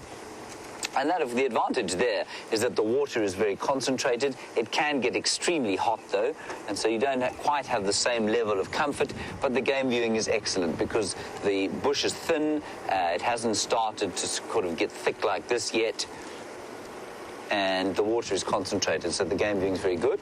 And then if you go into the summer months, which would be January, February, and March, I suppose, or December, January, February, then it's very hot, but there's rain, and the bush just comes alive with this incredible kind of verdant green, which is so unexpected around here. You get the youngsters, all the young animals are born in sort of December or end of November, December, so you can view them in January or December, January and February. And so summer's also a very lovely time to be here. So Aaron, it really does depend on what you like. Chances are, if you come to a place like Djuma, it doesn't matter what time of the year, you're going to have great game viewing. It's just the climate that is going to change. And there are the zebra, 2 young stallions, just really enjoying the fact that they're not eating nasty brown grass as they have for so much of the summer, which is unusual. Remember, for those of you who are first-time viewers, we have been in the teeth of the worst drought that has in recorded history. So records started being kept here in 1903. That is some 113 years ago. We've just had the worst drought that there's been in living memory. And it was broken, well, sort of broken. We still only had probably about, what, Wium, about a third of the rain we would normally get. I think that's all we've had. So although it looks very green and verdant at the moment, I think we're in for quite a rough time during the dry season. And it's going to be very interesting to see Wium's shots of the Kalahari when he gets back from there, because that, of course, is going to be even drier than it has been here. We have lots of rain. Really? Okay. It's skewed. So it's always skewed. Now, Susan in Brooklyn, while we continue down to the south to see if we can find tracks of our amorous, loving leopards, you want to know about invasive plants in the Kruger Park, and do we get them here? Susan, we do. Not too badly. There are parts of South Africa where you get far worse invasive plants. That isn't one of them. That is a balanites or torchwood tree. Beautiful tree. And Susan, what happens in this particular area is that a lot of the rivers extend into community lands or into areas with human settlement. And what that means, I'm just watching the road for tracks. What that means is that often invasive plants or invasive plant seeds will come down in the rivers, under the boundaries, obviously, because the rivers extend. and they can create a bit of a profusion of alien plant life. A Mexican poppy is the most obvious example. There's a sort of wild, invasive tobacco species that comes in every so often. There's something called a, what's it called? It's called it's got a burr, a cocklebur. Cocklebur, there we go, which sticks on your clothes. That's an invasive species. But these things are all along the rivers. So away from the rivers, not so much. We do get something called lantana, which is it's actually a really attractive plant of pink, tiny little flowers, pink, yellow, and white on the same blooms. That's invasive, so if we find that, we get rid of that. But otherwise, not too bad. There are no areas in the Kruger that I know of that have been sort of taken over. So you will find the odd exotic plant. You find them here. You find that lovely red flower called Zinnia peruviana. And Zinnia peruviana, or the red star zinnia, grows in clearings after rain, and then it goes away again. And it's not taking over, it's not invading. Here is somebody driving about off the road. It doesn't invade an area, but at the same time, it's not indigenous. Let's just get a quick update from Andrew here. Hello, good morning. Oh, wonderful. There's some buffalo through there. We'll go and have a look. Thank you for that. Any idea of where those leopards went?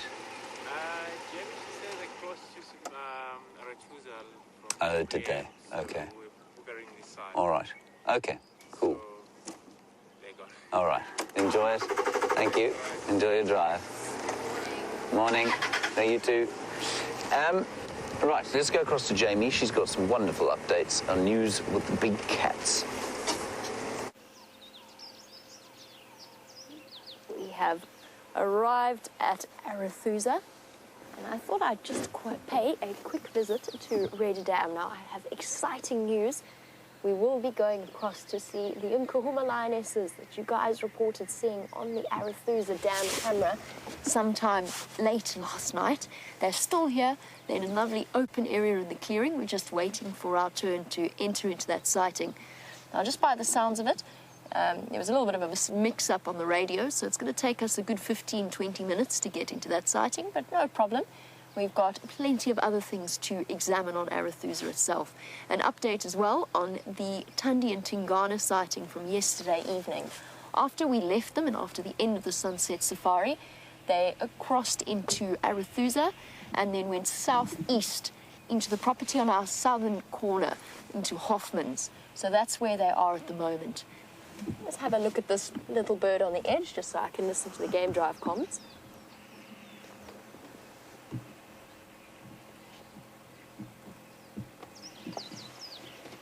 Looks like a little three-banded plover. I only saw the end of it. Ooh.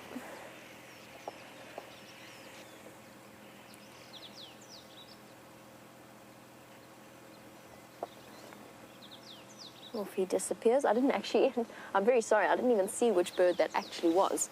I was busy listening to the Game Drive channel, making sure that we don't miss our opportunity to go across to those lines. This is one of my favorite spots on Arathusa, and to see this much water in Red Dam is such a wonderful thing. I mean, the last time I had a sighting around Red Dam, I could actually drive straight across the dam wall and up the other side, and that was to when Tingana was mating with Karula, which now, since Karula's cubs, must have been well over 3 months ago. It certainly doesn't feel it. It feels like yesterday. But Karula and Tingana mating on the other side, and then the Salala pride of lionesses and the young males feeding off a dead buffalo. It was the most extraordinary sighting. They did at one point nearly collide.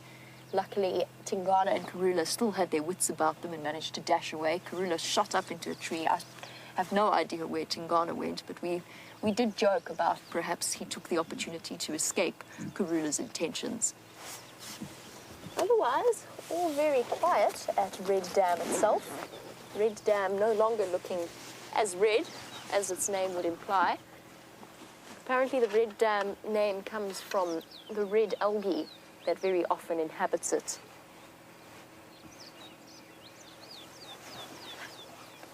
Just some terrapins.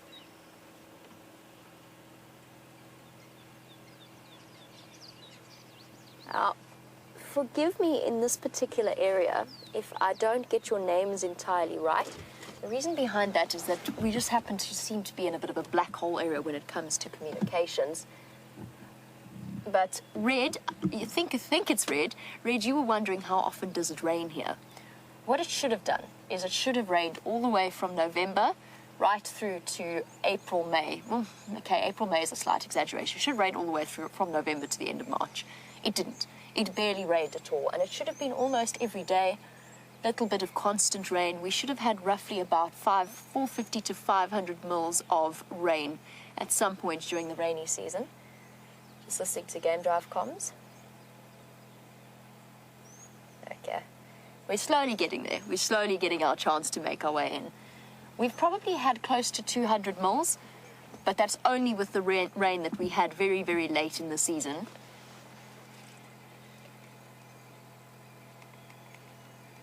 Just turning that down. So yes, we should have had far more rain. There should have been an almost constant, a 2-week period in around February, March, where we should have had almost constant drizzle. And we absolutely did not get that at all. That's one of those very, very sad things, but at the same time, at least we did get a little bit of rain. It's a pity that the previous year also didn't rain nearly as much as it should have, but that's the way that we're going to go. We've been through about a 7-year cycle of very, very wet seasons, so lots of rain in the wet season. We're now going into another cycle of dry years, and we'll just have to struggle our way through it, and the animals will have to struggle as well. But you've seen the way that the grass and the vegetation has recovered with just that little bit of rain that we needed to survive, or that they needed to bring the numbers back up again. So there's plenty of cause for optimism still in terms of the resilience of an area like this.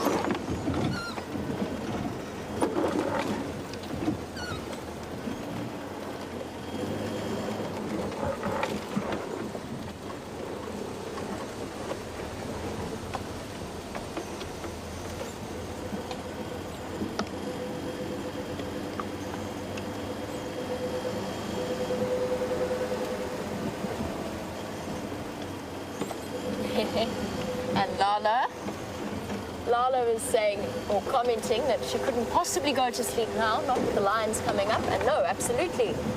Well, no, I can't tell you to stay up to watch the lions, but I would highly recommend staying up to watch the lions. Even if it's just a few minutes to see the lovely ladies. It's been a while since we've seen the Nkuhumas lionesses. It would be great fun to be able to get hold of them. We'll stop 1 second. I'm just trying to listen to this.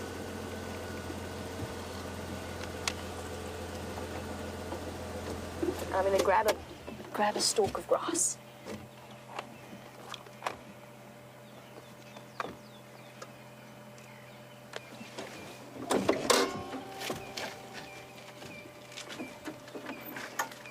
I want to show you this particular type of grass. This is known as spear grass. And that's because its dispersal method is quite literally spearing the fur of the animals, and obviously it's not nearly solid enough to be able to penetrate the skin, but it does attach really, really easily to the fur, and it clings on like that as a way of dispersing its seeds. And it's something that if you get it at the right stage, when it's ripe enough, you can actually take it, and it's something we used to endlessly amuse ourselves with for some bizarre reason. But you could throw it at people's, particularly fleece, like what Bryan's wearing. And I don't think it's going to work, but I'm going to try, Bryan. Oh, that was very sad. That just flopped. That was devastating. Disappointing. I'm going to blame the grass itself and not my throwing technique, although Bryan might differ in his opinion in that particular regard.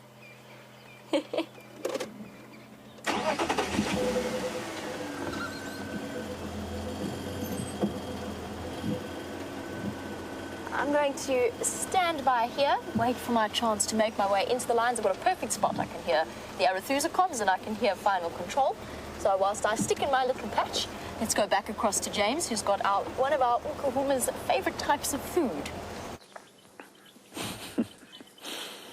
There, everybody, is a herd of buffalo. We are surrounded by them, and it's a wonderful feeling, simply because I find the buffalo here often will run away and they don't let us get that close to them. But we're actually kind of surrounded now. That's just in front, that cow that you're looking at us. That's looking at us. She's not in very good condition. She's quite old. Looks a little depressed as well. And there are some more over that way. And they're all kind of grazing down towards us. So they're going in an arc all the way around here.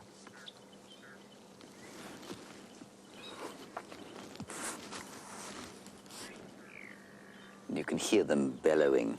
And that, of course, is not only them communicating with each other, that's their belching.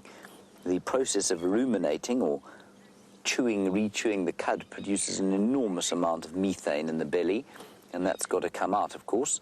In the case of a zebra, we all know how it comes out, in a fairly enthusiastic flatulence, and in this case, it comes out as belching and burping.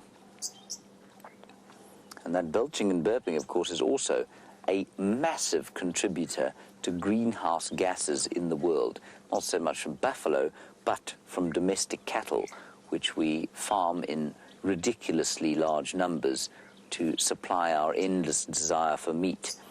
And that belching is environmentally very unfriendly, given the numbers of cattle. Just look up here in the tree. There's a red-billed oxpecker right close to us, and I wonder if they don't have a nest there. Look at that. Isn't that beautiful? And maybe investigating a nest, because there is a hole in the tree just below where that oxpecker's been sitting.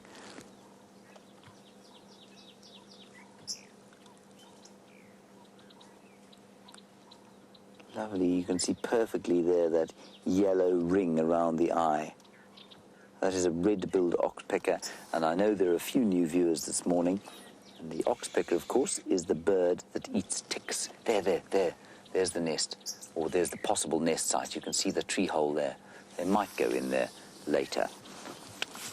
Anyway, the buffalo are now grazing around this termite mound, and the termite mound is blessed of extremely nutritious grasses because of the activities of the termites. Lots of sort of fertile soil from the termite dung, from the sort of rotting vegetation that they have pulled underneath the ground there, and that makes the grasses around a termite mound very nutritious indeed. I don't want to start the engine just yet, simply because they are coming towards us, and seldom are buffalo herds here this confiding. They normally sort of will give you a very wide berth, but they're slowly surrounding us now, which is wonderful. Now, I did read a comment the other day, in fact yesterday evening, about whether these are water buffalo. And they are not water buffalo, so please just remember that they differ quite distinctly from the Asian water buffalo. They're African or Cape buffalo, and the major distinction, of course, while they may look fairly similar, is that if you try and milk one of these things to make mozzarella, you're going to end up with a nasty headache or missing a limb. A African or Cape buffalo has yet to be successfully domesticated. Deborah, armchair traveller, you had a question about why that oxpecker was in a tree, and is it unusual to see it in a tree and not on a buffalo or on another animal? Deborah, it's not unusual because they nest in trees, and so often you will find them sitting in trees. They roost in trees. They don't roost on animals, so they will spend their days with a herd of buffalo like this, and then they will move into the trees for the night. So it's not unusual to see an oxpecker in a tree at all, no. You'll see this one getting heavily involved in some chloris grass there. That's that lovely grass called Chloris roxburghiana, whose common name I do not know.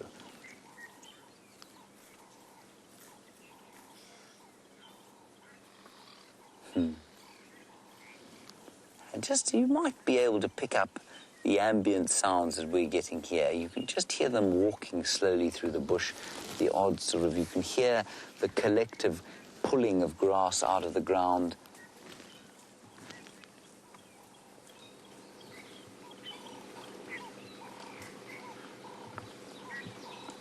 probably about 250 to 300 of them here.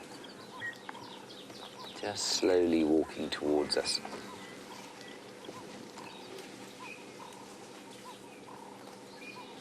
And of course, those lions are going to be looking, hopefully,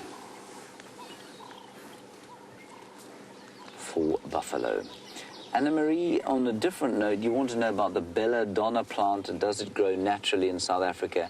I'm not sure that I know exactly what a belladonna plant is, Anna Marie. I know my mother has unquestionably mentioned it in conjunction with her garden.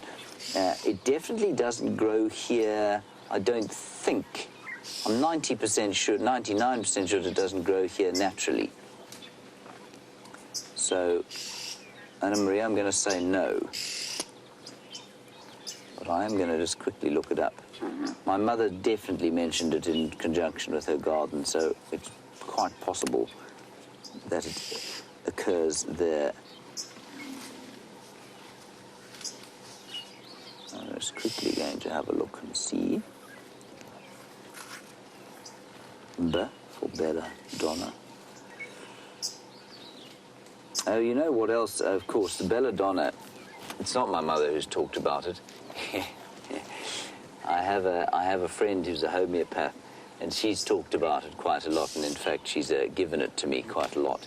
That's where I know about belladonna. So, Anna Marie, it unquestionably does not grow here, but it is used extensively by South African homeopaths, and probably herbalists as well.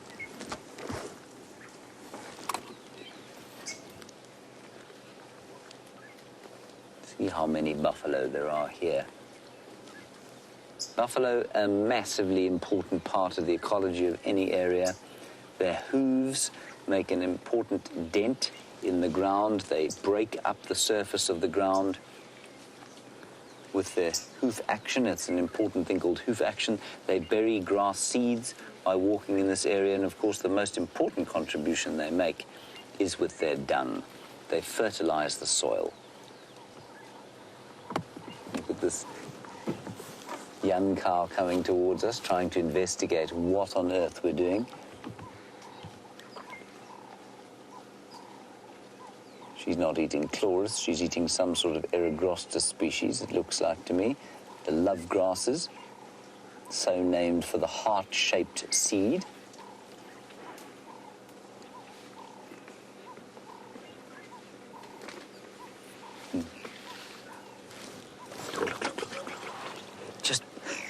Just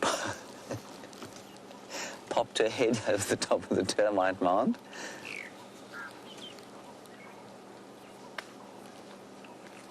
So close now. She's probably only about 15 feet from us.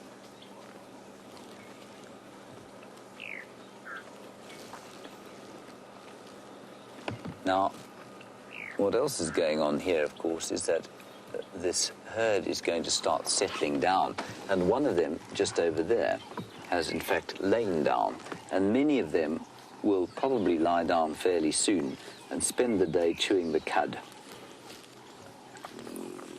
Warmish night last night, certainly not cold yet, and so they're moving around still during the night time. In the background you can hear the chin spot batters.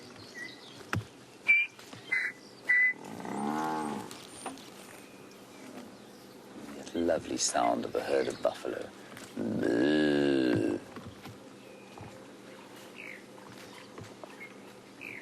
This is how best to view them. You've really got to be quite patient, especially in this area, because they don't allow you to drive amongst them, which they often did in the south of the reserve. I don't know why. Now smelling, trying to smell us. It's caught a whiff of us on the wind. And although she can see us there, the wind's just blown over my shoulder into her nose. And although they can see us, the smell often triggers a reaction. That's why she lifted her head. She smelt human predator, mixed with Protex soap, Wium's shaving cream, and of course, petrol. Now, from a lion's favorite prey, let us go straight across to the predator itself. Exciting stuff. Look what we've got here, hiding away in the bushes, very much tucked below the monkey orange, or in the monkey orange thicket actually. But our 5, bless you, they've all got this, all the animals have got the sneezes this morning, myself included and Bryan included as well.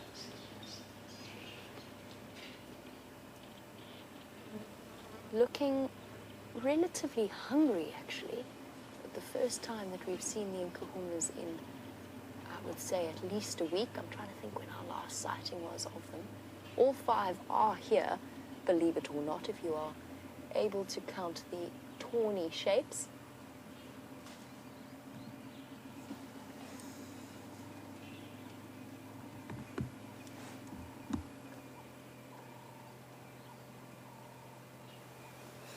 Why did they pick there to lie in? It looks like the most uncomfortable spot that they could possibly be in.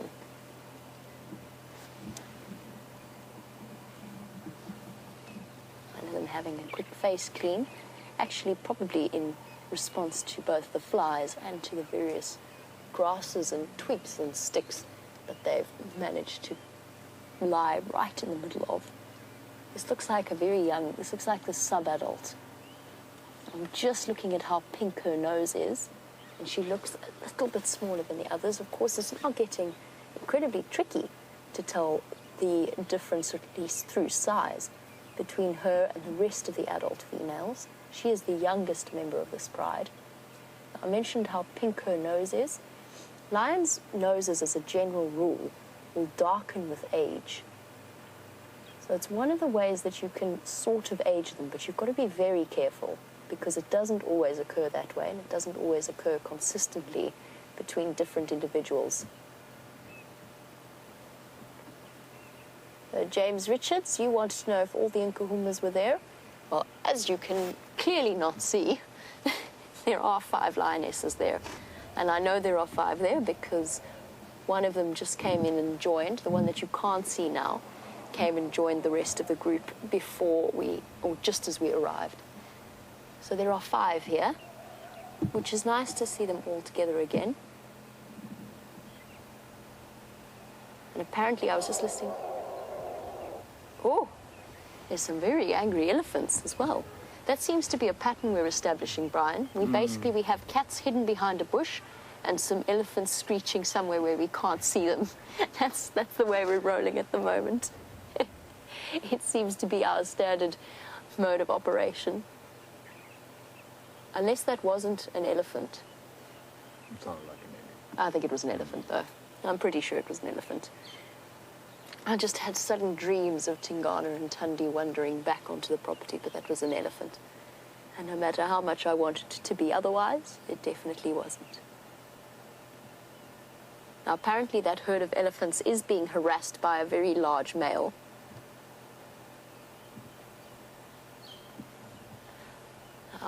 Lala, now watching and accounting for all 5 members of the Nkhuba Pride, you said that you thought at least one of them by now would have had, or had cubs. And no, you are right, it was the Styx female. Her den site has been found. It is now closed off. It's unconfirmed how many cubs she actually has, but one of the Styx females has cubs. If one of the Nkuhumas is pregnant, which is a possibility, it's still early stage pregnancy, because none of them are showing any signs of swollen nipples or pregnancy signs. There's one female in this pride that has naturally slightly more enlarged nipples than the others, so it might be a bit harder to tell with her, but she doesn't look pregnant to me. It looks as though that's just a physical, not a defect, just a physical difference.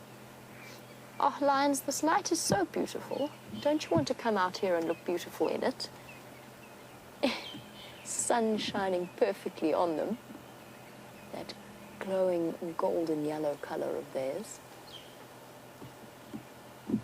That's the interesting thing, to go back to start from scratch for a lioness's life cycle and breeding, is the fact that Once a takeover is conducted, as has occurred over the last few months with the Birmingham boys fighting off the Matimba males and taking over their territory and therefore the prides of lions within it, the reason I think that the Nkuhumas took longer to fall pregnant after, and it's just a theory, to have taken longer to fall pregnant after this takeover was because of the presence of Junior and the 2 sub-adult females. So I think that within a takeover, all lionesses afterwards go into a false estrus. In other words, they don't immediately ovulate.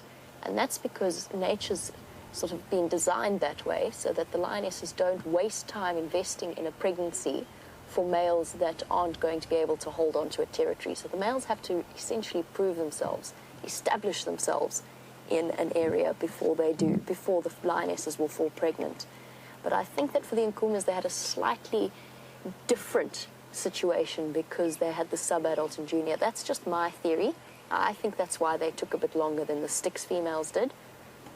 There's also a sly possibility that the Styx females have mated with other males other than the Birmingham boys, just because of the overlap of their territory or the possibility of an overlap with other males in the area further towards the south. It's just a guess. I think, however, most likely that the Styx cubs are going to be the first in the offspring of the Birmingham boy. Could we call it a dynasty? I don't know if that's really the best term for it. The Birmingham bloodline, much more nicely alliterative. And interestingly enough, all 3 Styx females were pregnant when I last saw them. One has now had cubs, the others will not be far behind. And the same thing will occur with the Nkuhumas. Their true estrus cycles will synchronize to a certain extent, meaning that they will be pregnant and give birth around the same time, within a few weeks of each other. What that means is that there's extra moms to care for cubs. So if one mom is out, her sister or her aunt or her mom will suckle her, rolling over. Oh, that's so uncomfortable. Why? You silly cats. Although, as we've said before, cats manage to make anything look comfortable. She looks for all the world as though she is reclining on a gentle, soft tree. It's not that monkey oranges are not gentle and they are not soft. They have hard, almost spine-like branches.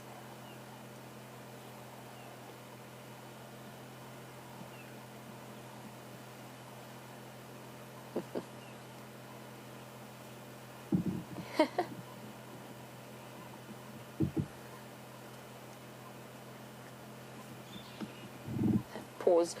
She's trying to make this look comfortable. She's not succeeding at all.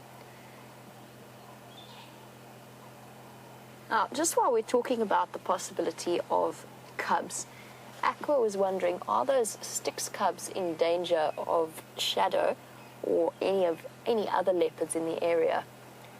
It's a difficult one, Aqua. Chances are no. The Shadow is not going to risk going after a lioness's cubs, even if she was to find them on their own. She might. It's very unusual for leopards to actively seek out and catch lion cubs. It can happen. It does occasionally occur. They're far more in danger of a spotted hyena coming across their den site rather than a leopard. And again, Shadow's cubs are more in danger from the Styx females than they are the other way around. And that being said, their den sites are quite far from each other, far enough away that they're not going to be coming into contact regularly. Not something we need to be too concerned about in that sense.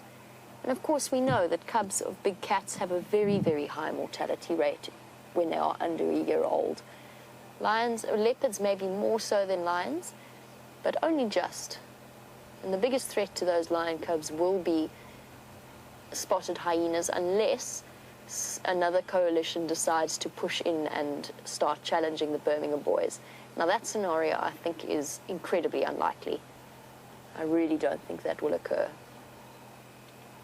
I'm going to think about trying to shuffle forward a little bit. It is something I've been considering, to try and get Bryan a view from behind or around the bush willow and back towards the other lionesses. Let's give it a go. The view can't really, I mean, we can only try and improve it.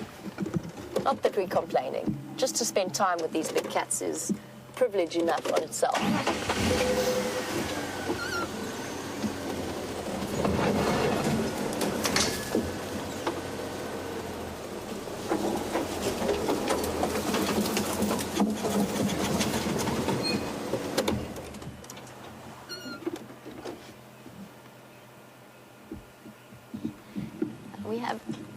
I have to say, a very warm welcome to a new viewer in Manchu.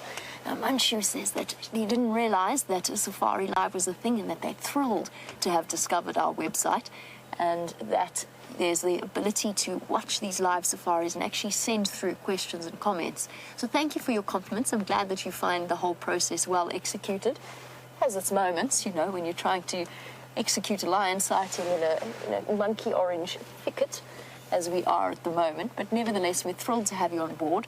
So for those of you who are new viewers, just like Manchu, and you're wondering about how you can interact with us, you can do that on hashtag SafariLIVE on Twitter. You can email through to questions at wildearth.tv, or you can comment on our YouTube chat stream. I can do better than James can. Not much though. Still had to think about it. James and myself keep mixing that up. But it is wonderful to have you on board, and please, for new viewers, feel free to send through as many questions and comments as you would like. Please don't be shy. If you feel as though your questions might be stupid, I promise you they will absolutely not be considered to be stupid. We always appreciate hearing that our show, and I call it a show with some reticence, that our safari is able to reach right across the globe, with our animals being, of course, the stars, even when they choose spots like this. Oh, it can't be comfortable. Look how scrunched up her face is. Stop pretending that it's comfortable there. It's really not. Shame, and they've been on the move. They've probably been hunting all night. The fact that you saw them at Arathusa Dam, and just judging by lion behavior and how thin they are,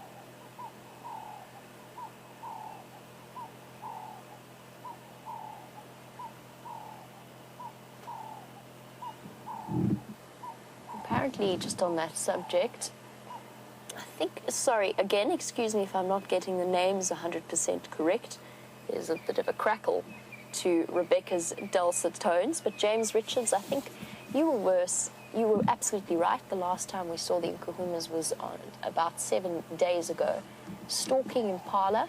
We were sitting in the dark, waiting patiently for an opportunity to catch impala, and then they disappeared from us for 7 days. And you were wondering if they've eaten since then. Yes, they have. But not an enormous meal.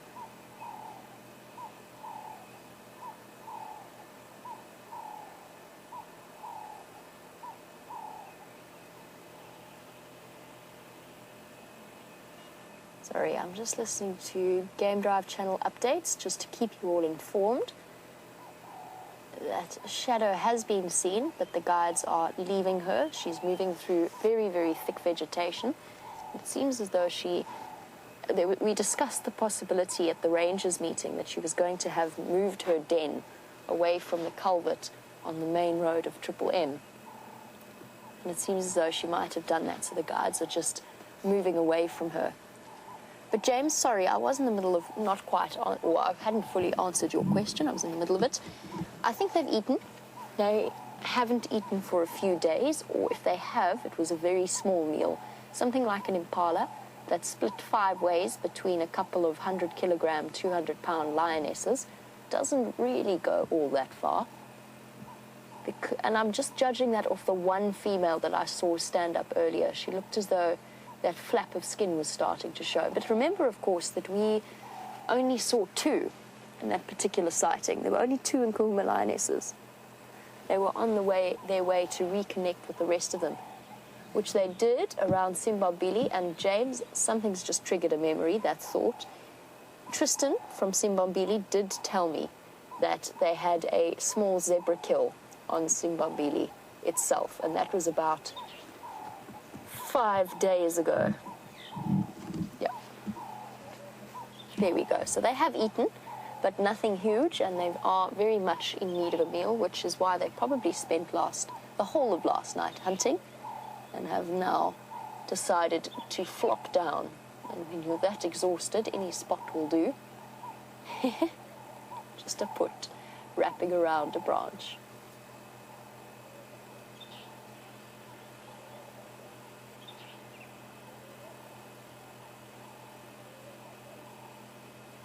And I'm guessing, I mean, since I don't know exactly what the Nkuhumas did last night, I am guessing that that is what they were up to. And it most likely is correct. Lions are primarily nocturnal movers. Nathan, you were wondering how many hours a lion will sleep during the day, and if they ever sleep at all at night. Well, Nathan, yes, absolutely, they will sleep at night, but generally they're more active at night than they are during the day. But I have seen lions fast asleep at night. Sometimes what they'll do is they'll walk for a couple of kilometers, hunt a few times, and then get tired and lie down and sleep for a bit. In terms of sleeping hours, it can be anywhere from 12 to 20 hours a day, depending on exactly what's happening with them. So if they are sitting around a large buffalo carcass, for example, they will spend the predominant part of their day for about 3 days fast asleep, digesting, or lying down, panting away. So that's the sort of situation where they'd be sleeping for up to 20, even 22 hours a day, just getting up intermittently to feed and go and have a drink. But if they're hungry like these lionesses are, they would probably have been active all night. They'll sleep for probably the rest of the day now, just because it is starting to get hot again.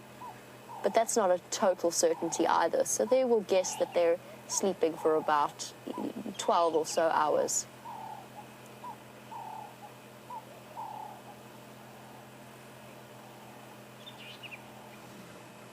Our new viewer, Murati, and I'm sorry if I'm not getting your name 100% correctly. As I said, occasionally we go through patches where we can't fully hear. But I did get your question, which was, where are the males? Do the males not stay with the females? And the answer is no, they don't. Lion dynamics are really interesting. The females have their set territories that they can guard for, or home ranges that they will guard and be part of for generations at a time.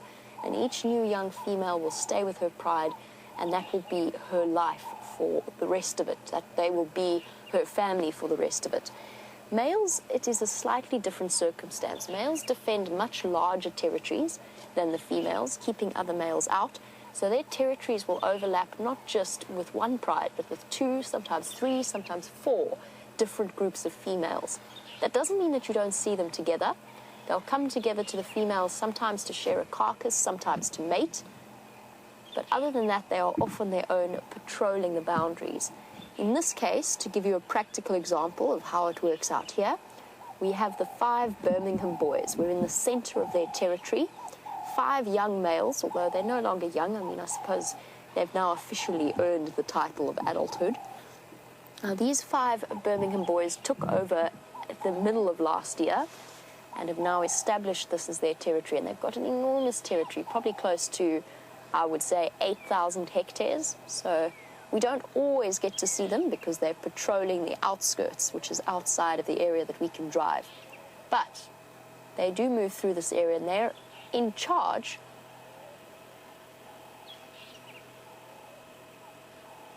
They are in charge of, if you can put it that way, they are dominant over the Nkuhuma pride and the Styx pride, at least.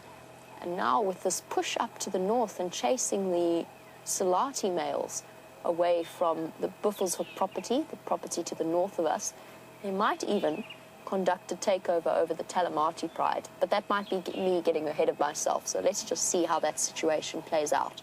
So you could see males with females, but not always. And male lions, of course, have this very lazy reputation that they spend all day letting the lionesses do most of the work. Absolutely not true. They spend a considerable period of at least their nights patrolling, calling, scent marking, all of those things necessary to protect their territory and therefore protect the females within it from the attentions of marauding males.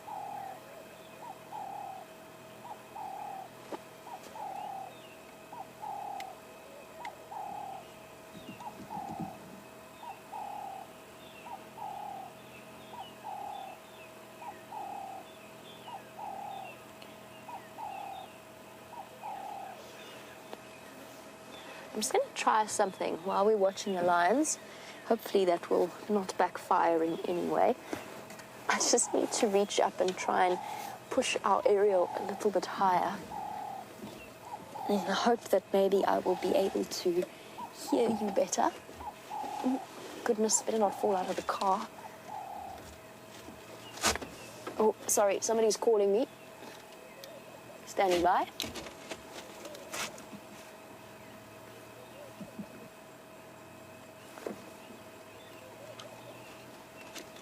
You're welcome to join me. Visual is 2 out of 5.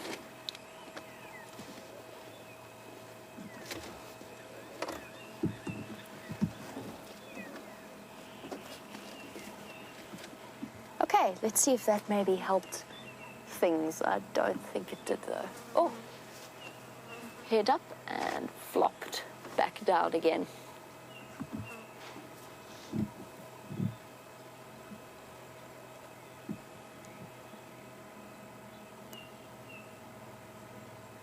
Very sleepy lions. Now, I mentioned that they probably wouldn't go hunting at this point, but that's not necessarily always the case. I have definitely seen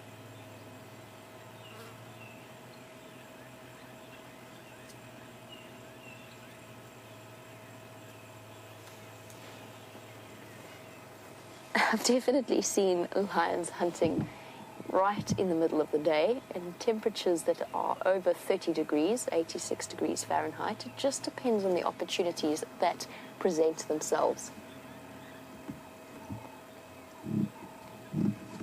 If a herd of zebra or a herd of buffalo decided to haplessly wander into this thicket, there is absolutely a chance that they would attempt to hunt them. All right, let's go across to James and find out what he's up to so that I can guide another vehicle into the sighting. We'll be back with these lions shortly. Say when? Watch your mic, it's going to break up. Okay, I'm not going to go far. Hello? Hello, everybody. We're just looking on the road here at some tracks of a female leopard. This is definitely Karula going up and down across this road. I don't think that they're new, though. There are some human tracks around them, which means that somebody has had a look at them. I don't know who that was, but they're coming out of, I mean, we know that she has been around the sign. You can see the sign there for Little Gowrie. And this, she's had the cubs sort of stashed about 200 or 300 meters to the south of this junction. That's about 900 feet or 1,000 feet. So the chances of her coming north over this boundary, I think, are quite high fairly soon, simply because that is not part of her traditional territory. That's basically Tundi's territory. She's in Tundi's territory. So that is quite interesting. We're going to drive very slowly along the southern boundary here.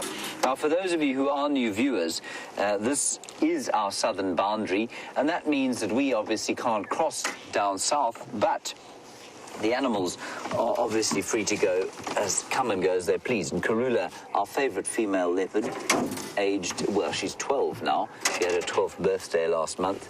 You know, she goes up and down over this road, but predominantly she is north of the road.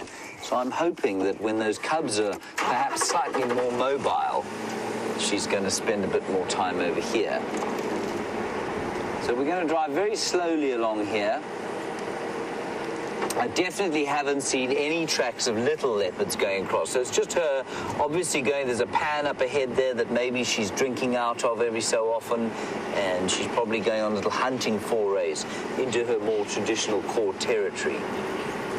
Another thing we can do, of course, is swap this radio onto the eastern channel, which may give us some kind of an idea as to whether or not she's in here. So let's just drive very slowly along here. We'll have a look at a couple of the flowers and things that we can see, and hopefully we'll get glimpse or sign of Karula. But very slowly, this is basically how we have to drive. We don't want to miss the tracks. This is a main access road, which means that there's a lot of vehicle activity going up and down, and so her tracks can very easily be obliterated by a delivery van or indeed number of game drives coming up and down across here. To the south of us, there isn't actually a commercial game drive property, but it is traversed by the likes of Cheetah Plains and by Chitwa and Nkoro. There's some blue flowers over there, which we see quite commonly. It's just going to be a good idea to stop and listen every so often, just peer into the bushes. Those are comelinas, or wandering Jews, believe it or not. I'm just going to look up exactly which comelina, and then to the right of that, a lovely white flower, indicative of a disturbed area. So often you'll find them on a roadside or something like that, and that is the string of stars. Comelina africana is what that one is, if I'm not mistaken. Yes. Comelina erecta, Comelina erecta. That's the blue one there. That's the wandering Jew. And then the yellow version, which is almost identical but yellow, is Comelina africana. Beautiful.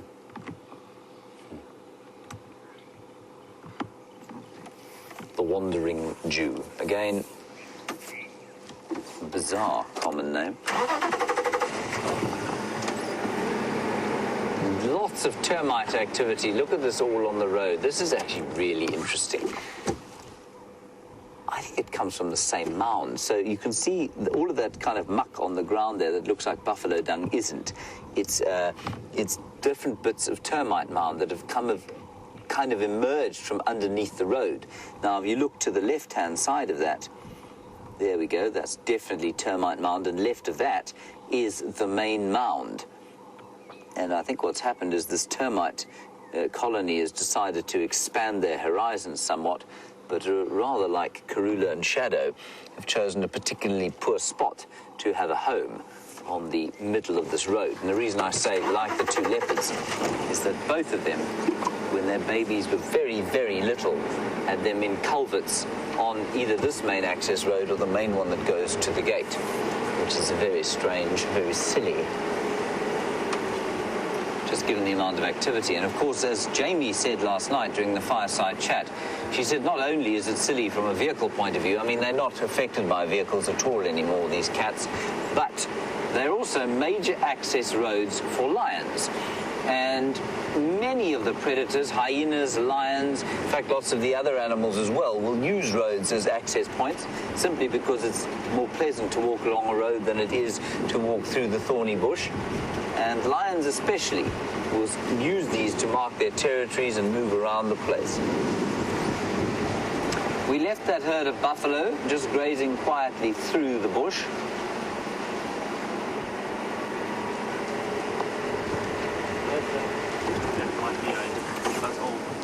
Old. I'm just going to quickly have a look at a track here. Errol, you want to know about hunting during the mating period. I think you're talking about leopards. Yes, they will absolutely hunt during the mating period. My tracker slash cameraman is having a look at some tracks here. That is indeed a leopard track heading across here. That again will be Karula. It's an old one, I think, wouldn't you say, Wium? Yeah, that's very old. So that's quite an old track heading across there. And just up ahead of us, of course, the inimitable Brent Leo Smith. So, Errol, yes, leopards will hunt while they're mating, otherwise they'd starve to death given the amount of activity they have to engage in. So Tingana and Tundi would almost certainly have had a meal or two during the course of their week-long consort. I'm not sure if that is the correct word to use. Brent Leo Smith is dressed very informally today, as you can see. Hello, Brent. He is wearing a T-shirt, but is at least appropriately coloured. How are you? I'm not too bad. Oh, good. No tracks, though, unfortunately. No, there's some old ones there. Well, we think they're both quite old. 2 sets going north, but no little ones, yeah. And nothing coming back, but I don't think they're new. No. Funny thing, the last tracks were on film once cut line following the mating pair. Okay. So that's Yes. 2 nights now. Yeah. I think that's probably where looks like where they're from to me. Anyway. Okay. Everybody, Anyone else this who'd is like Brent. to For those of you, there are a few new viewers today, Brent, so would you wave at them, please? Hello. Brent, you will see this afternoon, of course. Anyone else you'd like me to check? You Anyone know, done in and around Treehouse? I've been around there, yeah. Apparently the tracks of the mating pair went onto Arathusa. Okay. But, yeah, Jamie's there. She is with some lions, or was with some lions, I'm not sure. Lovely. Yes, the Nkuhumas. Ah, Yes. very nice. I think I might take a stroll in this block here. Okay. All right. So hopefully the buffalo is still asleep. There is a buffalo just up there. So last time I was walking, I had to stop to look at multiple Many buffalo. buffalo. All right, see you Bye. later.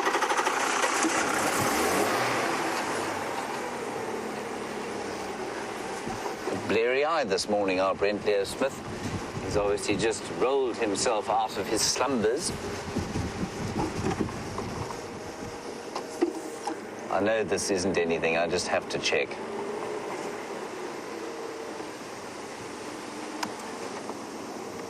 No, I just thought I saw some movement of a head in the bush there, but I didn't.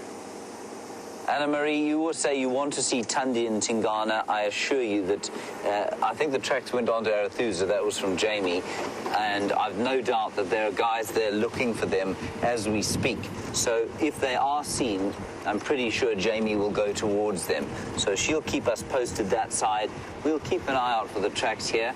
Brent is around. So absolutely, if we find those tracks, then we will certainly try and find them. And Brent's saying that he's going to go for a wander through the block. This is often what we do when we're not driving because, you know, obviously if we're driving, we don't just go blundering off into the block to see what we can find, simply because it takes time. But so often you'll just be walking through the block, exploring bits and pieces, looking at flowers, maybe investigating a bird call that you've heard, and then you will find tracks, or even better, you will find something like a leopard. And the last time I was doing that, we had some very vague tracks of Tingana around the place, but I'd lost them. And we then saw a tawny eagle fly out of a tree, went to investigate that, and there was Tingana underneath it eating a warthog. So that was really special.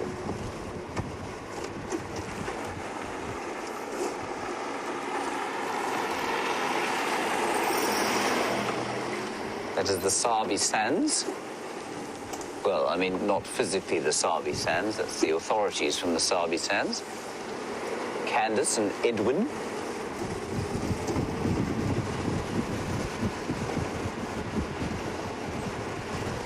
No tracks, and Brent's covered this area, so we can drive a bit quicker now. Let's head further along to the east. We haven't visited the far east today. The Singapore noodle stand at the junction of Cheetah Cut Line and Gowrie, Main. We'll get some breakfast there and then head towards Buffelshoek Dam. We'll see if we can find some more beautiful little splashes of colour from the flowers that we have here. Brent, a whole lot of senna, or the yellow flowers that grow out of these senna bushes, and he said they smelled like roses. The rest of the camp think that they smell like urine. You know, our noses don't pick up necessarily the same smells. On that note, let us head across to Nikki. She'll give you an update on Tingana and Tundi and any other lion updates.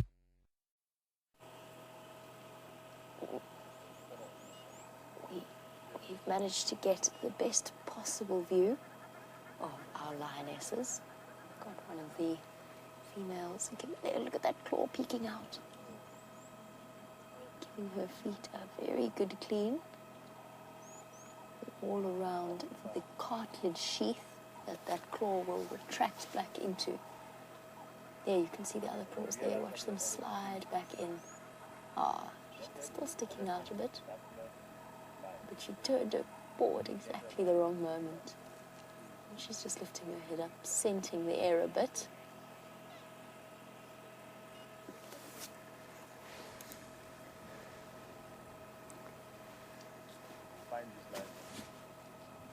See all of the ticks around her eyes. which we see pretty much all the time with the Nkuhumas. It's not really a sign of any bad condition or anything like that. It's just one of the easiest spots for a tick to attach to. Look at the way she's scenting the breeze. Smelling whatever smells the morning has to offer her. Probably scenting those elephants as well. I've just been watching her while you were with James. I was just watching her eat that or nibble on the grass in front of her. And we've seen the Nkuhumas do that very frequently, and you see it with most big cats. Hello, gorgeous. Yes. But they will nibble on grass. And just like when you see your domestic pets do it, it can be a sign of an upset stomach. But what I've noticed recently is the fact that the Nkuhumas tend to do it more when they have empty stomachs than when they have full stomachs. Just one of those random little observations. I don't know if maybe they feel slightly ill.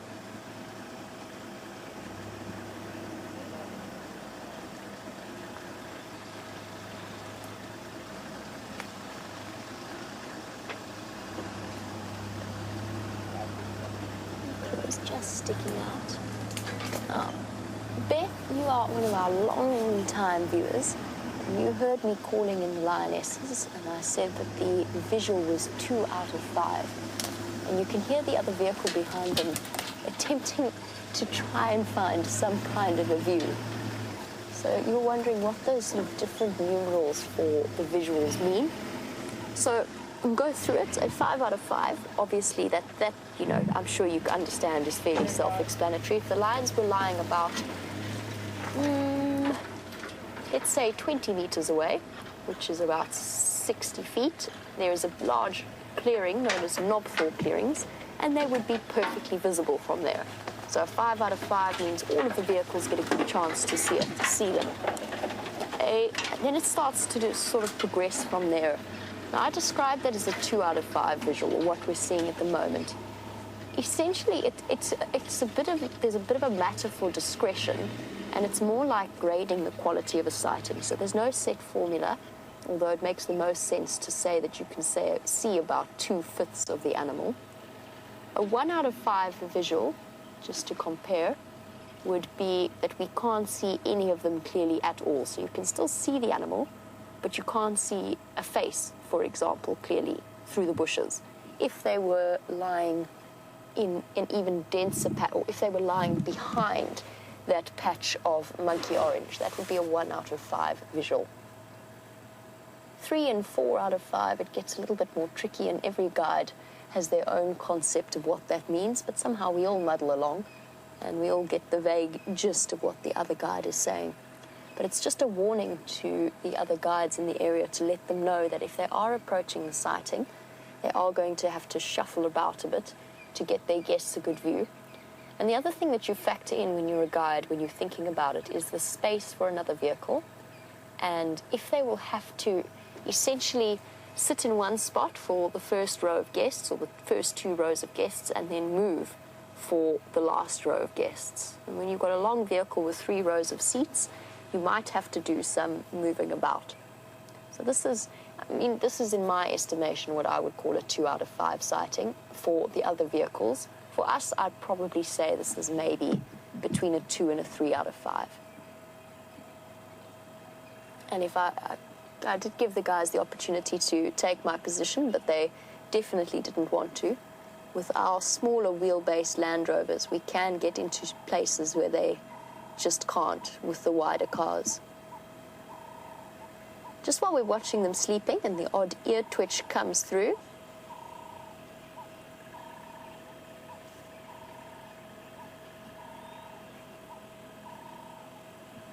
just while we're watching the lions sleep, the occasional ear twitches and flickers from the lionesses, that was one there. Errol, you were wondering if they are a constant or a conscious response to the presence of flies. Now, I wouldn't say that there's much conscious about it, but you are absolutely right. It is in response to the flies. And they do that because the flies sort of sit and irritate the sensitive fur, especially around their ears, but also around their tails and their skin. So, Errol, that's what they're doing. I wouldn't even be surprised. I said I don't think it's conscious. I think it's subconscious. I wouldn't even be surprised if it's actually a reflex arc. So, essentially, a reaction from them where the sensory nerves do a loop through the spinal column and then back towards the muscle or the motor neurons, causing that flick without needing to pass through the brain at all. All mammals have reflex arcs. And as we peer at them through the bushes I have labelled as monkey orange, Christopher was wondering, since they are neither monkey-shaped nor in fact orange, why on earth are they called monkey oranges? It's a very valid point. The answer is because the fruit, we'll go for the orange part of it first. The fruit that the monkey oranges produce is a large round fruit that looks very much like an orange. Now, in the case of black monkey orange, you can only eat that fruit when it is absolutely ripe. Otherwise, it is exceptionally toxic to humans. And in fact, the strychnos family, this is a strychnos type of plant. There are lots of different types of monkey orange. The strychnos in Madagascar is where strychnine poison is actually where it actually stems from. So it is a plant that is capable of carrying exceptional amounts of toxins, can be very, very toxic. But monkeys love to eat the fruit, and that does not necessarily come from the black monkey orange itself, the one that we're looking at, but there's a whole monkey orange family. And so the monkey orange family stems from as far as I know, from monkeys eating the fruit or managing to get into the thick skins of the fruit. But please don't go eating the fruit of the monkey orange, just in case it's not quite ready. I'm going to leave these lions now. I don't think that they're going to be up to terribly much this morning, especially since we can't really see them all that well. But you know what? We've got exciting prospects for this afternoon's sunset safari. I'm going to see what other wonders I can find for your sunrise safari. In the meantime, let's find out what James's plans are.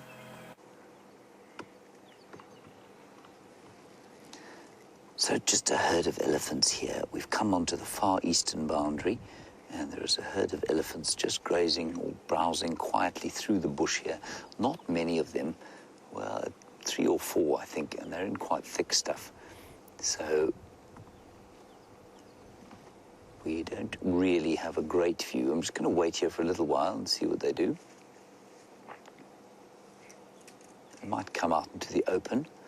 There is another vehicle quite close by, and so I can't make too much movement. There you can see the golden, or the light breaking through the clouds there, and creating a very nice silvery sheen on that elephant's bottom.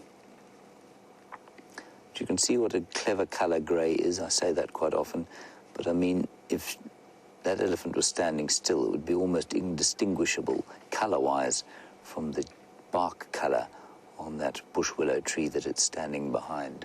I think it's probably a cow.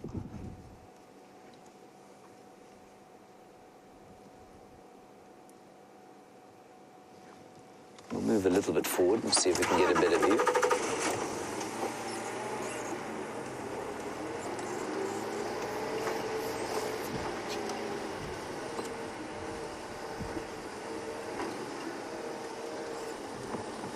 There we go.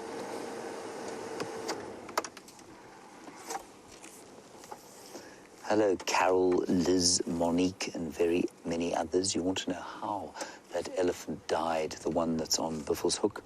Not actually sure, I'm afraid. I've got no idea how it died. I mean, elephants do die from time to time. Sometimes it's an infection. Oh, look at that, digging for roots, digging for the roots in the combretum tree. So I'm afraid I don't know how it died, everyone. See, looking at it, using the tusks to pick out the roots.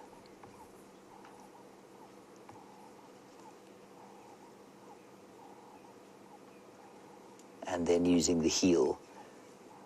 Now, the roots are so nutritious in these combretum trees, and they're often selected for, and I think that they've got all sorts of bacteria around them in the soil.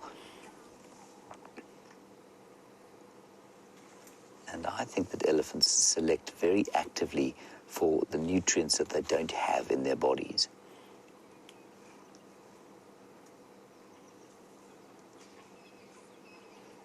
So while that little elephant could be grazing, could be eating grass around here, very clearly feeling that he needs or she needs something in those roots there, and trying desperately to get at them.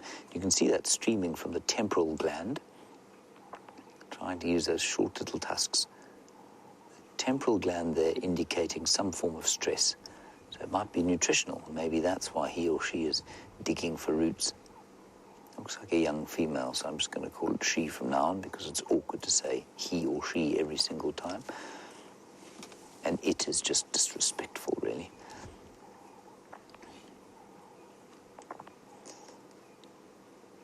Just tasting her trunk.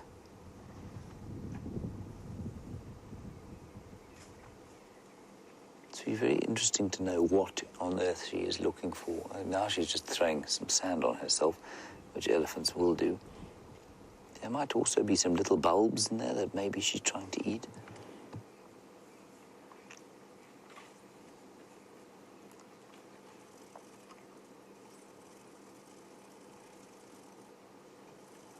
Digging, digging. Liam, what is that noise? I don't know. It wasn't looks like this guy. Oh, here we go. Sorry, everybody. There we go. It was an insect that was caught in our little toolbox.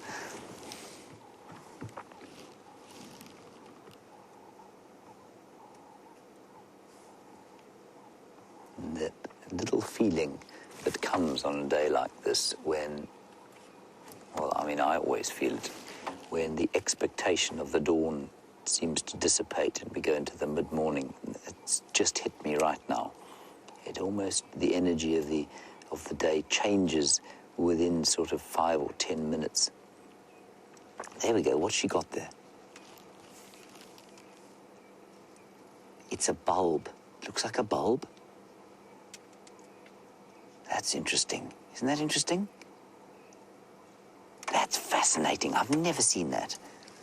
So she's obviously discovered the plant she wants to eat, and now she's chewing on a bulb. Or is she? I've just taken out the, no, it's not a bulb at all. I've taken out my powerful binoculars, well, the powerful binoculars I borrowed, and it actually looks like a piece of elephant dung. Here she goes again. What is that? No, it is a bulb. A bulb or a piece of wood.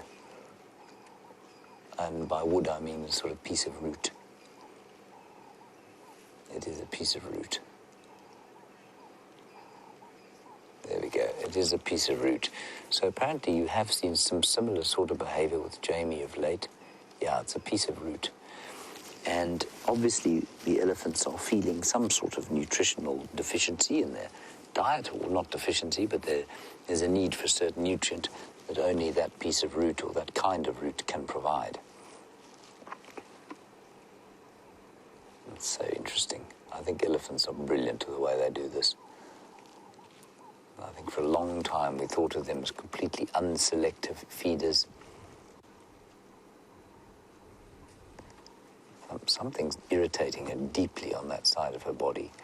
Maybe she's got a little scratch or something. That's why she's throwing sand there.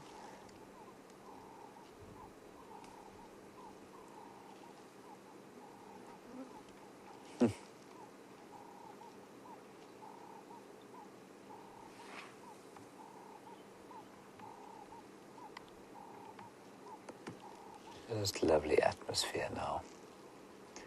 Starting to descend on this area. I'm going to go around the other side, and if we do lose sight of them, that's okay, because I do want to kind of head towards where Brent is. He has got some tracks of her. She made a sort of loop into the reserve from another area, and she's heading back south towards the boundary. So he may well be on Karula's tracks. Might be Tundi. Let's go and have a look there. We'll just see if we can't get around this and have another look here.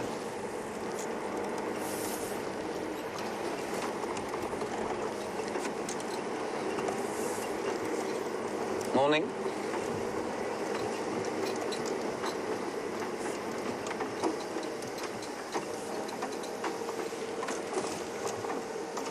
I've really parked you in now. Yeah, I'll do all the work myself. Good. Well, you are going on leave. So, nothing obvious that might be bugging her skin there. Oh, yes, there is. There's a little cut. You see that little cut there? On the face. No, not on the face, just in the middle of the body. So there's a little cut there in the middle of the body, and I think that's just what's creating that irritation or itchiness that she keeps slapping and throwing sand at. And Tamsy Tam, you want to know if that's a scar on her face? No, there's no scar on her face. That's just the gland weeping. The gland between the eyes and the ears, the temporal gland. That's all that is.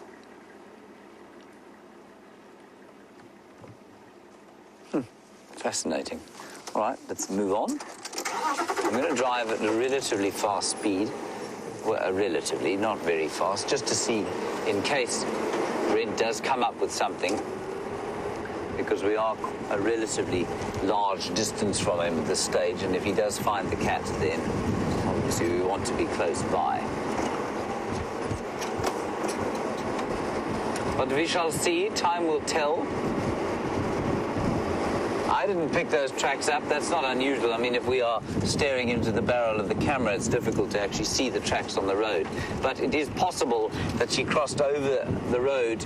I mean, it's most likely that I missed the tracks, but it is possible that they're fresh enough that she crossed over the road on top of our tracks, because I know Wium was definitely looking out for tracks while I have been yakking at you. So maybe those tracks are fresh and maybe we've got a good chance, which would be very nice indeed. I hope, did Jamie give you an update on Tingana and Tundi, if they have been found or if they're being tracked on Arathusa? That would be interesting to know, because if they haven't, it is possible they've split, and maybe this is Tundi coming back south towards her territory.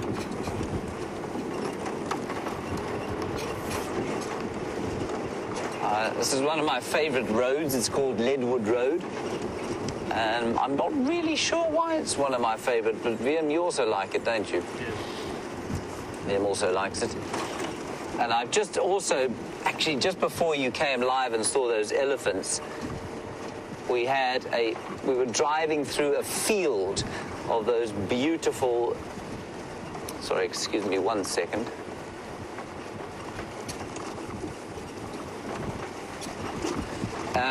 I was driving through a field of the string of stars, and the string of stars, of course, is the flower we showed you that grows in disturbed sites, but there was a whole field of them, and they gave off this amazingly subtle honey sort of smell, and I had to stop for a while and just appreciate it. It was delicious. Now, Astralina, you asked about cats and noise. I'm not sure I got your question exactly, so I'm going to ask Rebecca to repeat it to me, and then I will answer it for you. Go ahead, Rebecca.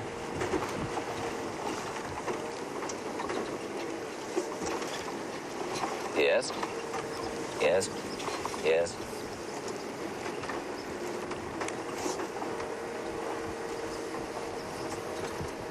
So I'm still slightly confused by it. I think the question is, could the sound and smell of the vehicles be masking the smell of the cubs for the mother? Is that where we're going with this? No. Astralina, that is extremely unlikely. Certainly the sound, I mean, if the cubs were in distress and they were calling and this vehicle happened to be very close by, then it would be possible that there could be some kind of sound masking. But I mean, the chances of that, I think, are very small. Then in terms of smell, remember, she won't be looking for the cubs based on smell. She'll be looking largely on sight and on hearing, and I think she'd quite easily be able to find them. I don't think the smell of the vehicles driving around would mask them. I think if it did, we would certainly not be able to view them in the same way that we have, or in the same way that leopards have been viewed in this area for the last 30 years.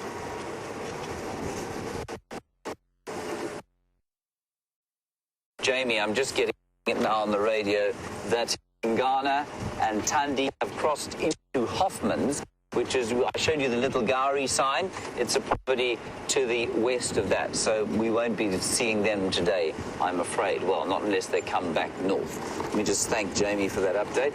Copy. No, she's now speaking. Anyway, so that's where Tandi and Ghana are. So we're heading back towards where Brent is. And we're taking about 7,000 flies with us.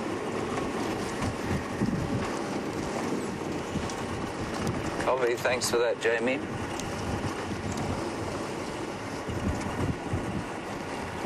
I think Jamie is still on Arathusa, I'm not sure. But I'm just listening to Brent, and Brent is just saying that he is still on tracks, but that there are a lot of buffalo in that area. I thought there might be, and so he's getting back into the vehicle for the next little while. All right, while we're driving along here, we're going to go past a very large leadwood tree that is the leadwood after which the road gets its name. I'll just show it to you quickly in the distance. There it is. It's that tree over there in the distance that you can see skeletal form sticking out of the ground. Right. And while we drive...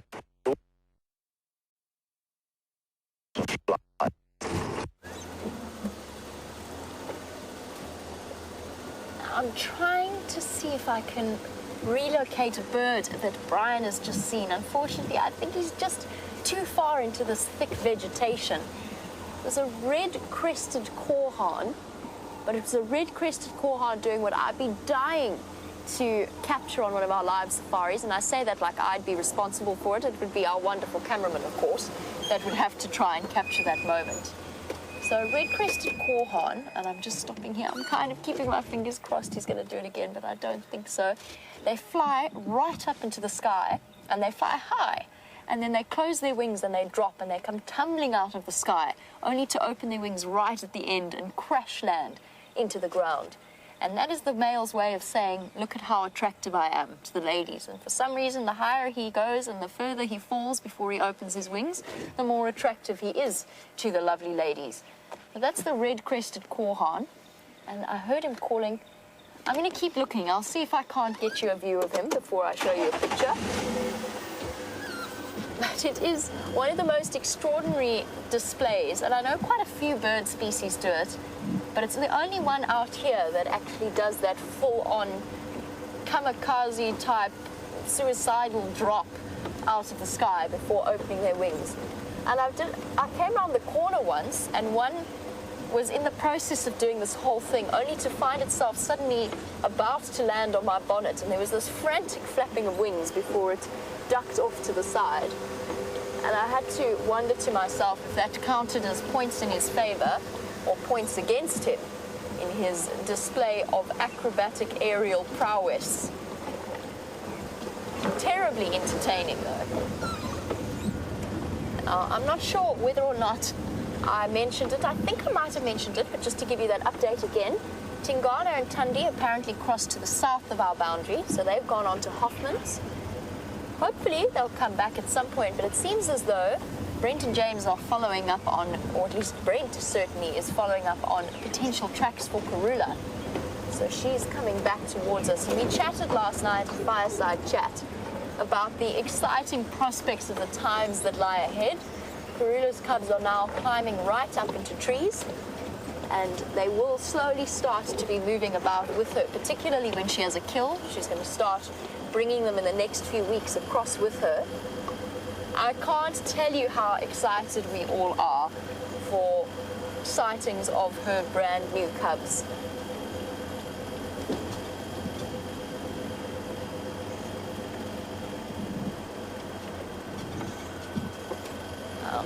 Karula is getting on in years. She's almost at the point where we could actually call her, if not an old leopard, she's certainly approaching that point. She's 12 years old, leopards, female leopards generally can live up to 16, even 18 in exceptional cases, but sort of 13, 14 would be the average for a female leopard in this area. That being said, Karula herself comes from, or her mother lived much longer than that. But Andrew, who is watching in the Ukraine, good morning, welcome to our sunrise safari. You were wondering if there's a point at which leopards will stop having cubs. And the answer is yes, there is. They do go through an almost menopause-like state. It's not quite to the same degree that, for example, human beings do. But their birth rate will start to slow down. Their fertility will start to decrease. And I think the latest, if I'm not wrong, the latest recorded birth ever was to a 16-year-old leopard. But you might even find that that particular record came from a leopard in captivity. So one not facing the stresses and strains of this particular area.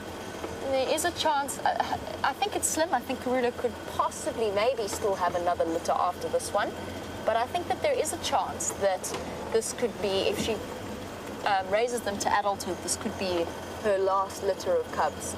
And for that reason, not just that reason, but that's one of the reasons why they're going to be such a special little pair. And Karula, of course, has, in terms of a female leopard's success rate, she's demonstrated, I would say that she's actually demonstrated a far higher than normal success rate as a female leopard raising cubs.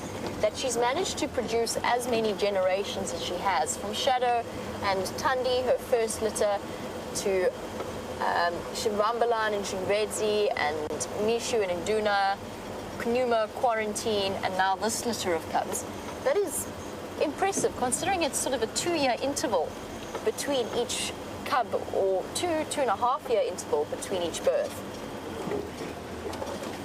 She's done exceptionally well for her 12 years. And we also, of course, have to then hope that Shadow manages. Shadow has been far less successful in terms of her mother. It's not necessarily that she's been bad at mothering. She might just have been exceptionally unlucky, but she has been far less successful than her mother. And we're all hoping she keeps those cubs nice and safe and tucked away, and preferably off the main road. She would be so kind as to maybe move them into one of the drainage lines around Arathusa. I think that would be a far better solution than the one that she's currently demonstrating.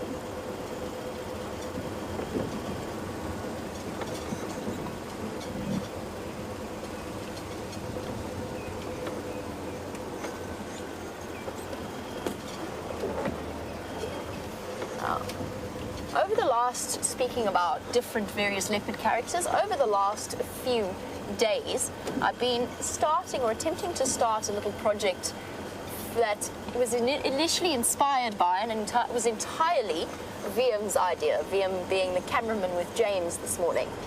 And Wium has very kindly lent me, they're in my box somewhere, I'll grab them in a second, very kindly lent me a set of calipers to measure the different tracks. And I wanted to just see if we can't identify individual leopards from their track sizes. It's just a little minor project, but James Richards was wondering, since Wium is about to go on holiday, whether or not we will be continuing that little project while he's away. And yes, Wium very kindly has said that I can keep hold of his calipers on condition, because Wium seems to be very much enjoying this as well. And we know, of course, how Wium loves his cat sightings, on condition that I provide him with all of the measurements that we obtained in the progress of this project, which I will, of course, do with absolute pleasure.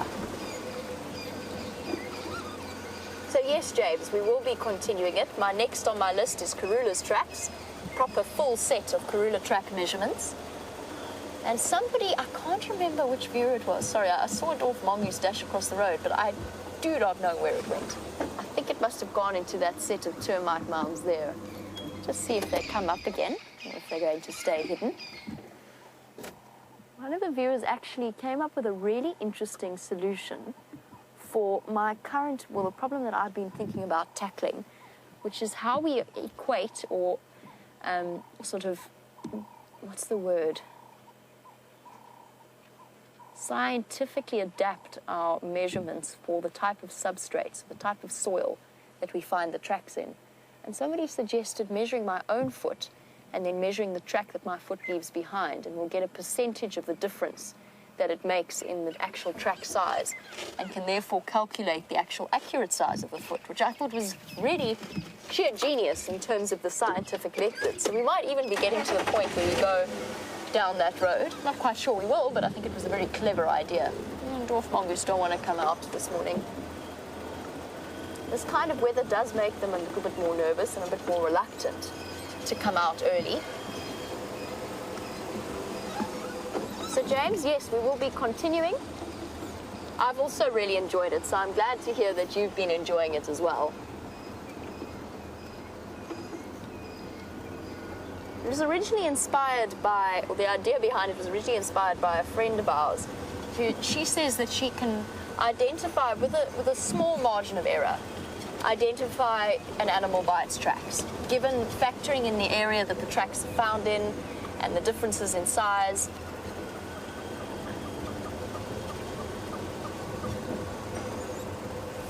Hopefully we can keep on doing that. Now we've got lots of different characters on our reserve, not just the leopards, but also the odd impala, and I think James might have found Nelson for you.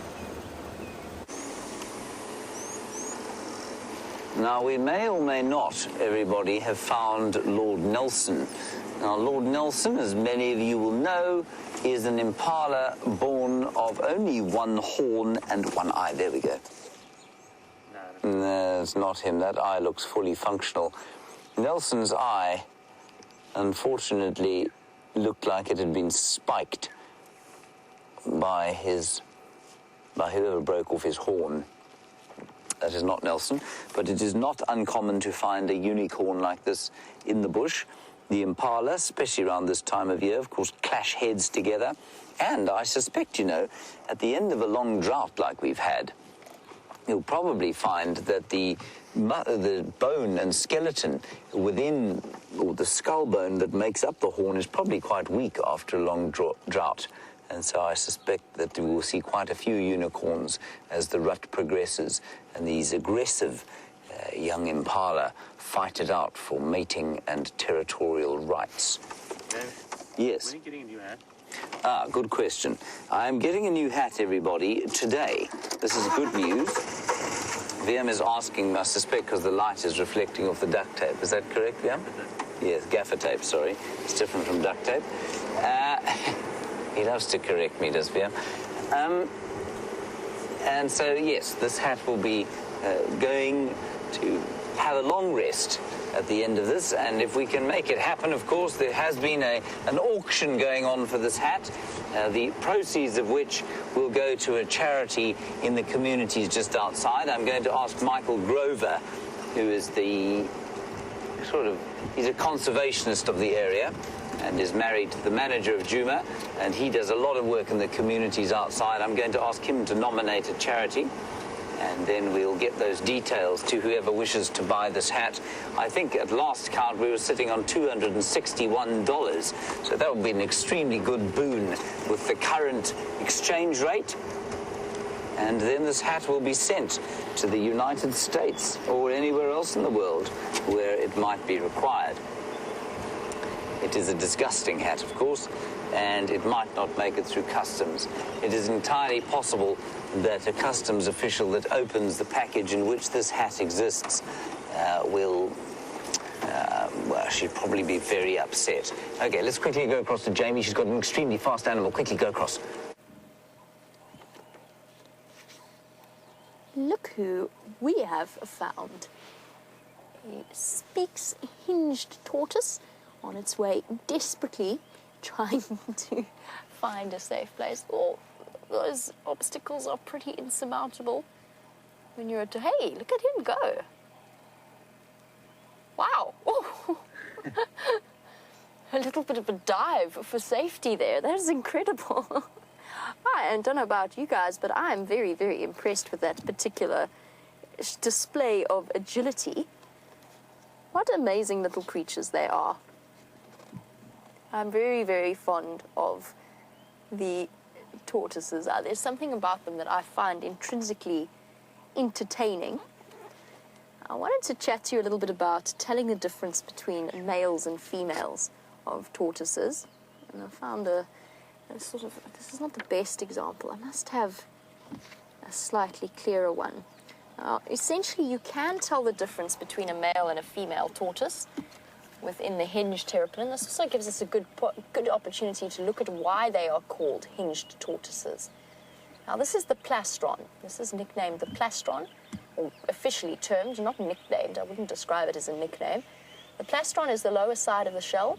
The carapace is the upper side of the shell.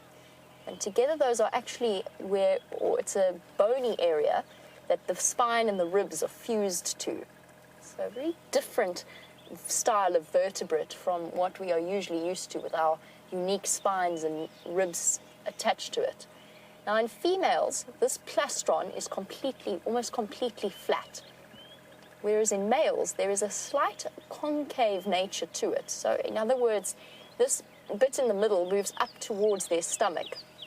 And why they have that is because during mating, of course, the male has to climb on top of the female, which can be a very entertaining process to watch because these shells are actually quite slippery. So he's got that concave nature to the plastron in order to fit slightly better on the top of them. Interesting. I'm having a look quickly because I saw a mating pair of tortoises, a mating pair of speaksed tortoises, which is actually what brought this story to mind. It was my favorite, the only speaks hinged tortoise I can recognize out here. That's because he's got a big crack down the center of his skull on his left side. And I see him on quarantine all the time. So when I say he's my favorite, he's the only speaks hinged tortoise I recognize. And he was mating with a female, and I wanted to just double check when they lay their eggs. And the answer is they hatch from anywhere from November to April. So she could go and lay eggs now, and apparently 8 centimeters below the surface of the earth, funnily enough. That just popped out at me. 8 centimeters, what's that? That's about just under 4 inches below the surface of the earth. So not that deep considering. And of course, tortoises are temperature dependent when the sex of the tortoise that hatches is dependent on the temperature at which it incubates. Let's try and do these sentences in some kind of order here. I just get so enthusiastic about tortoises. Where did he go after his mad dive over the back of that log? It wasn't so much a dive as a slide. I think he's vanished from view. He's gone into some dense vegetation. But yes, essentially, the temperature at which the eggs are incubated will determine the sex of the hatchlings, which is a fascinating process and one I'm still researching into, the way in which that works, because in tortoises, let's just get this the right way around. In tortoises, I think its females are incubated at higher temperatures than males. In crocodiles, it is completely the other way around. Just listening to testicular alarm calls. Don't think he's making a fuss about anything.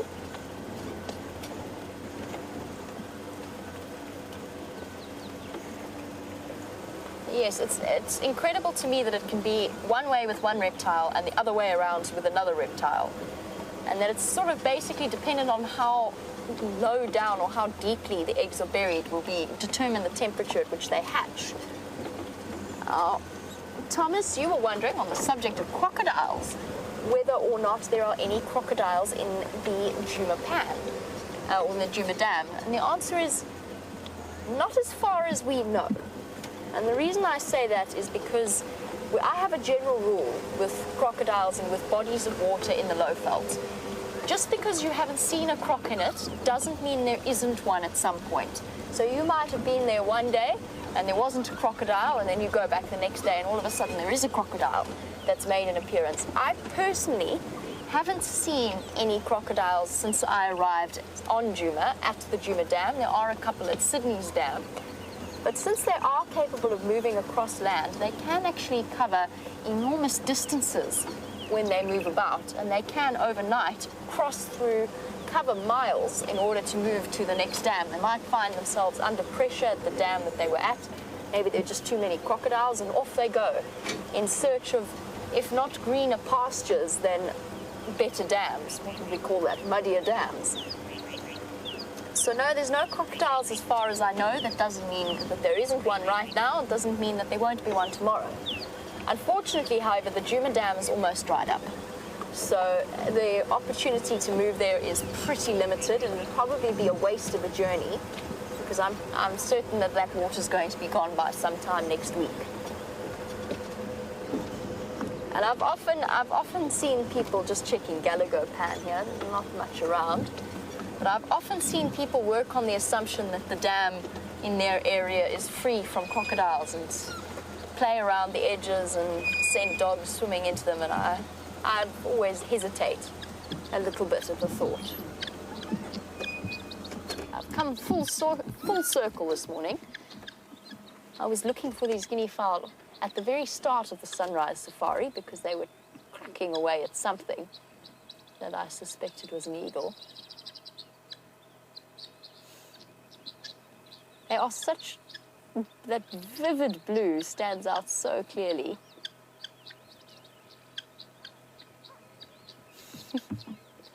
Running like little dinosaurs across the grass.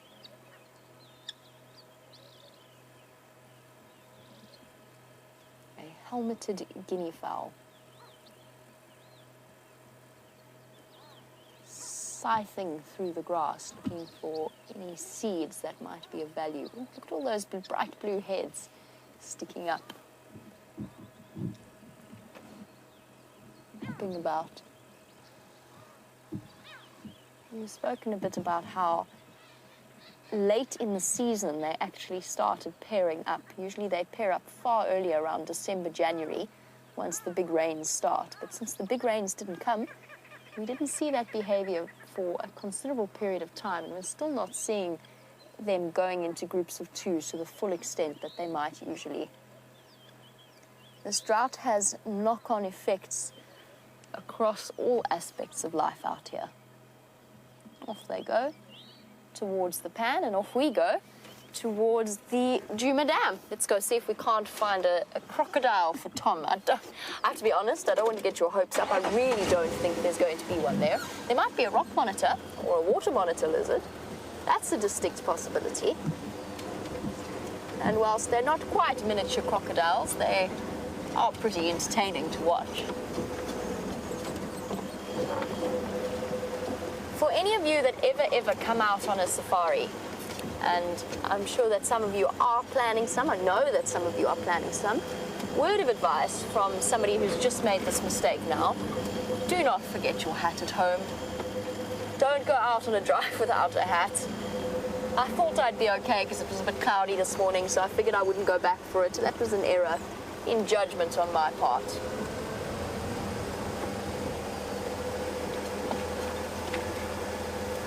The cap is an essential thing.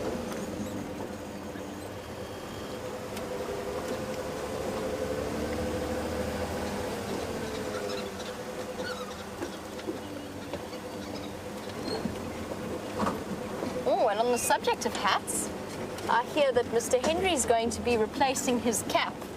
James's cap, of course, has acquired a certain notoriety. It is now positively, would we call it famous? Would we call it infamous? I'll leave it up to you to decide.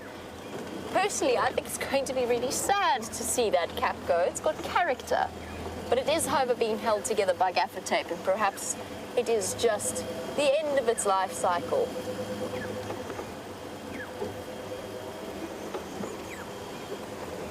Surprisingly difficult to find a suitable cap out here.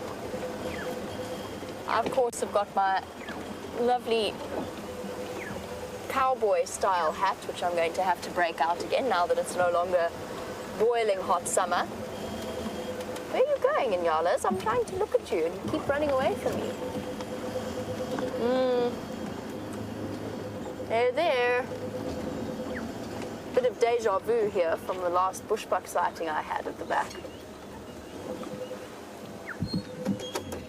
That's probably going to be our best view.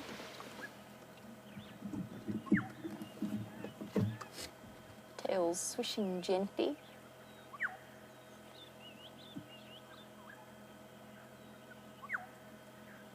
Yesterday I saw not yesterday, sorry, it was a couple of days ago, I saw a brand new Nyala baby, Nyala lamb.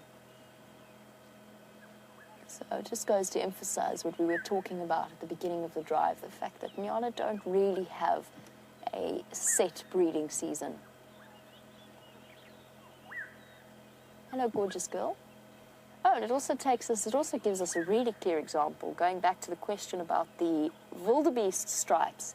If you cast your mind back to the start of our drive, and I said that they work very similar to Nyala stripes. And you can sort of see, imagine if you're a predator without the color vision that we have. The stripes, the white stripes down the side, when you're looking at the animal through thick vegetation like this, act as disruptive coloring. So it breaks the outline of the animal and helps it to disappear between the leaves. And whilst the predator would still know that that animal is there, there's a chance that they could struggle to determine exactly where the animal begins and ends, if you know what I mean, exactly where that animal is. And that might just give the animal, the prey species, a split second to get away.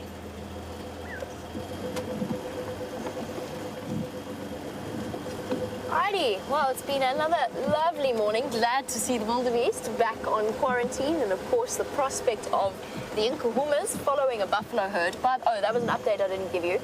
There's buffalo tracks all the way through, away from that sighting. So they've been following that buffalo herd that's moved across the road somewhere onto Juma.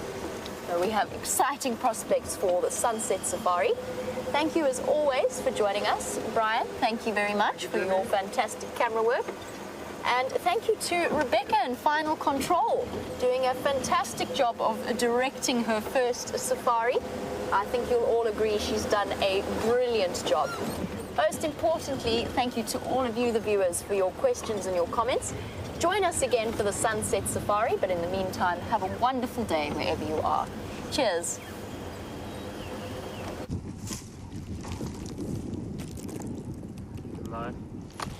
Hello, everybody. We're just having a look at a tree here that is covered in soil, and it's been covered by termites. And, oh, there they are. Here's one. Here's a soldier. And this is not the same as the fungus-growing termite that makes the mound.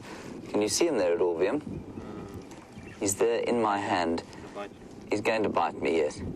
I'm going to put him back. But what's interesting is that a terminalia or silver clusterleaf tree is supposed to be termite resistant. So the heartwood is probably termite resistant. So what these termites are eating, I don't know. Probably the bark and maybe a little bit of the outer part, but they've gone right up into the top of the tree. And just because Wium's going on leave, I'm going to give him a sample of this to eat, because apparently it's supposed to taste very good. I have eaten much in my time, or tried it, and I don't think it tastes like anything at all.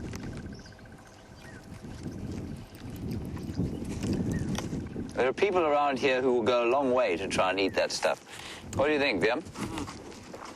Tastes like old cookies. Tastes like very old cookies, yes. Very old cookies cooked without any kind of sugar and cooked with soil. Bad butter. And bad, rancid butter. Delicious.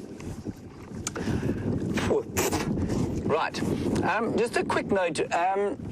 Andrew, there's been a lot of questions about where Andrew is and why he isn't around.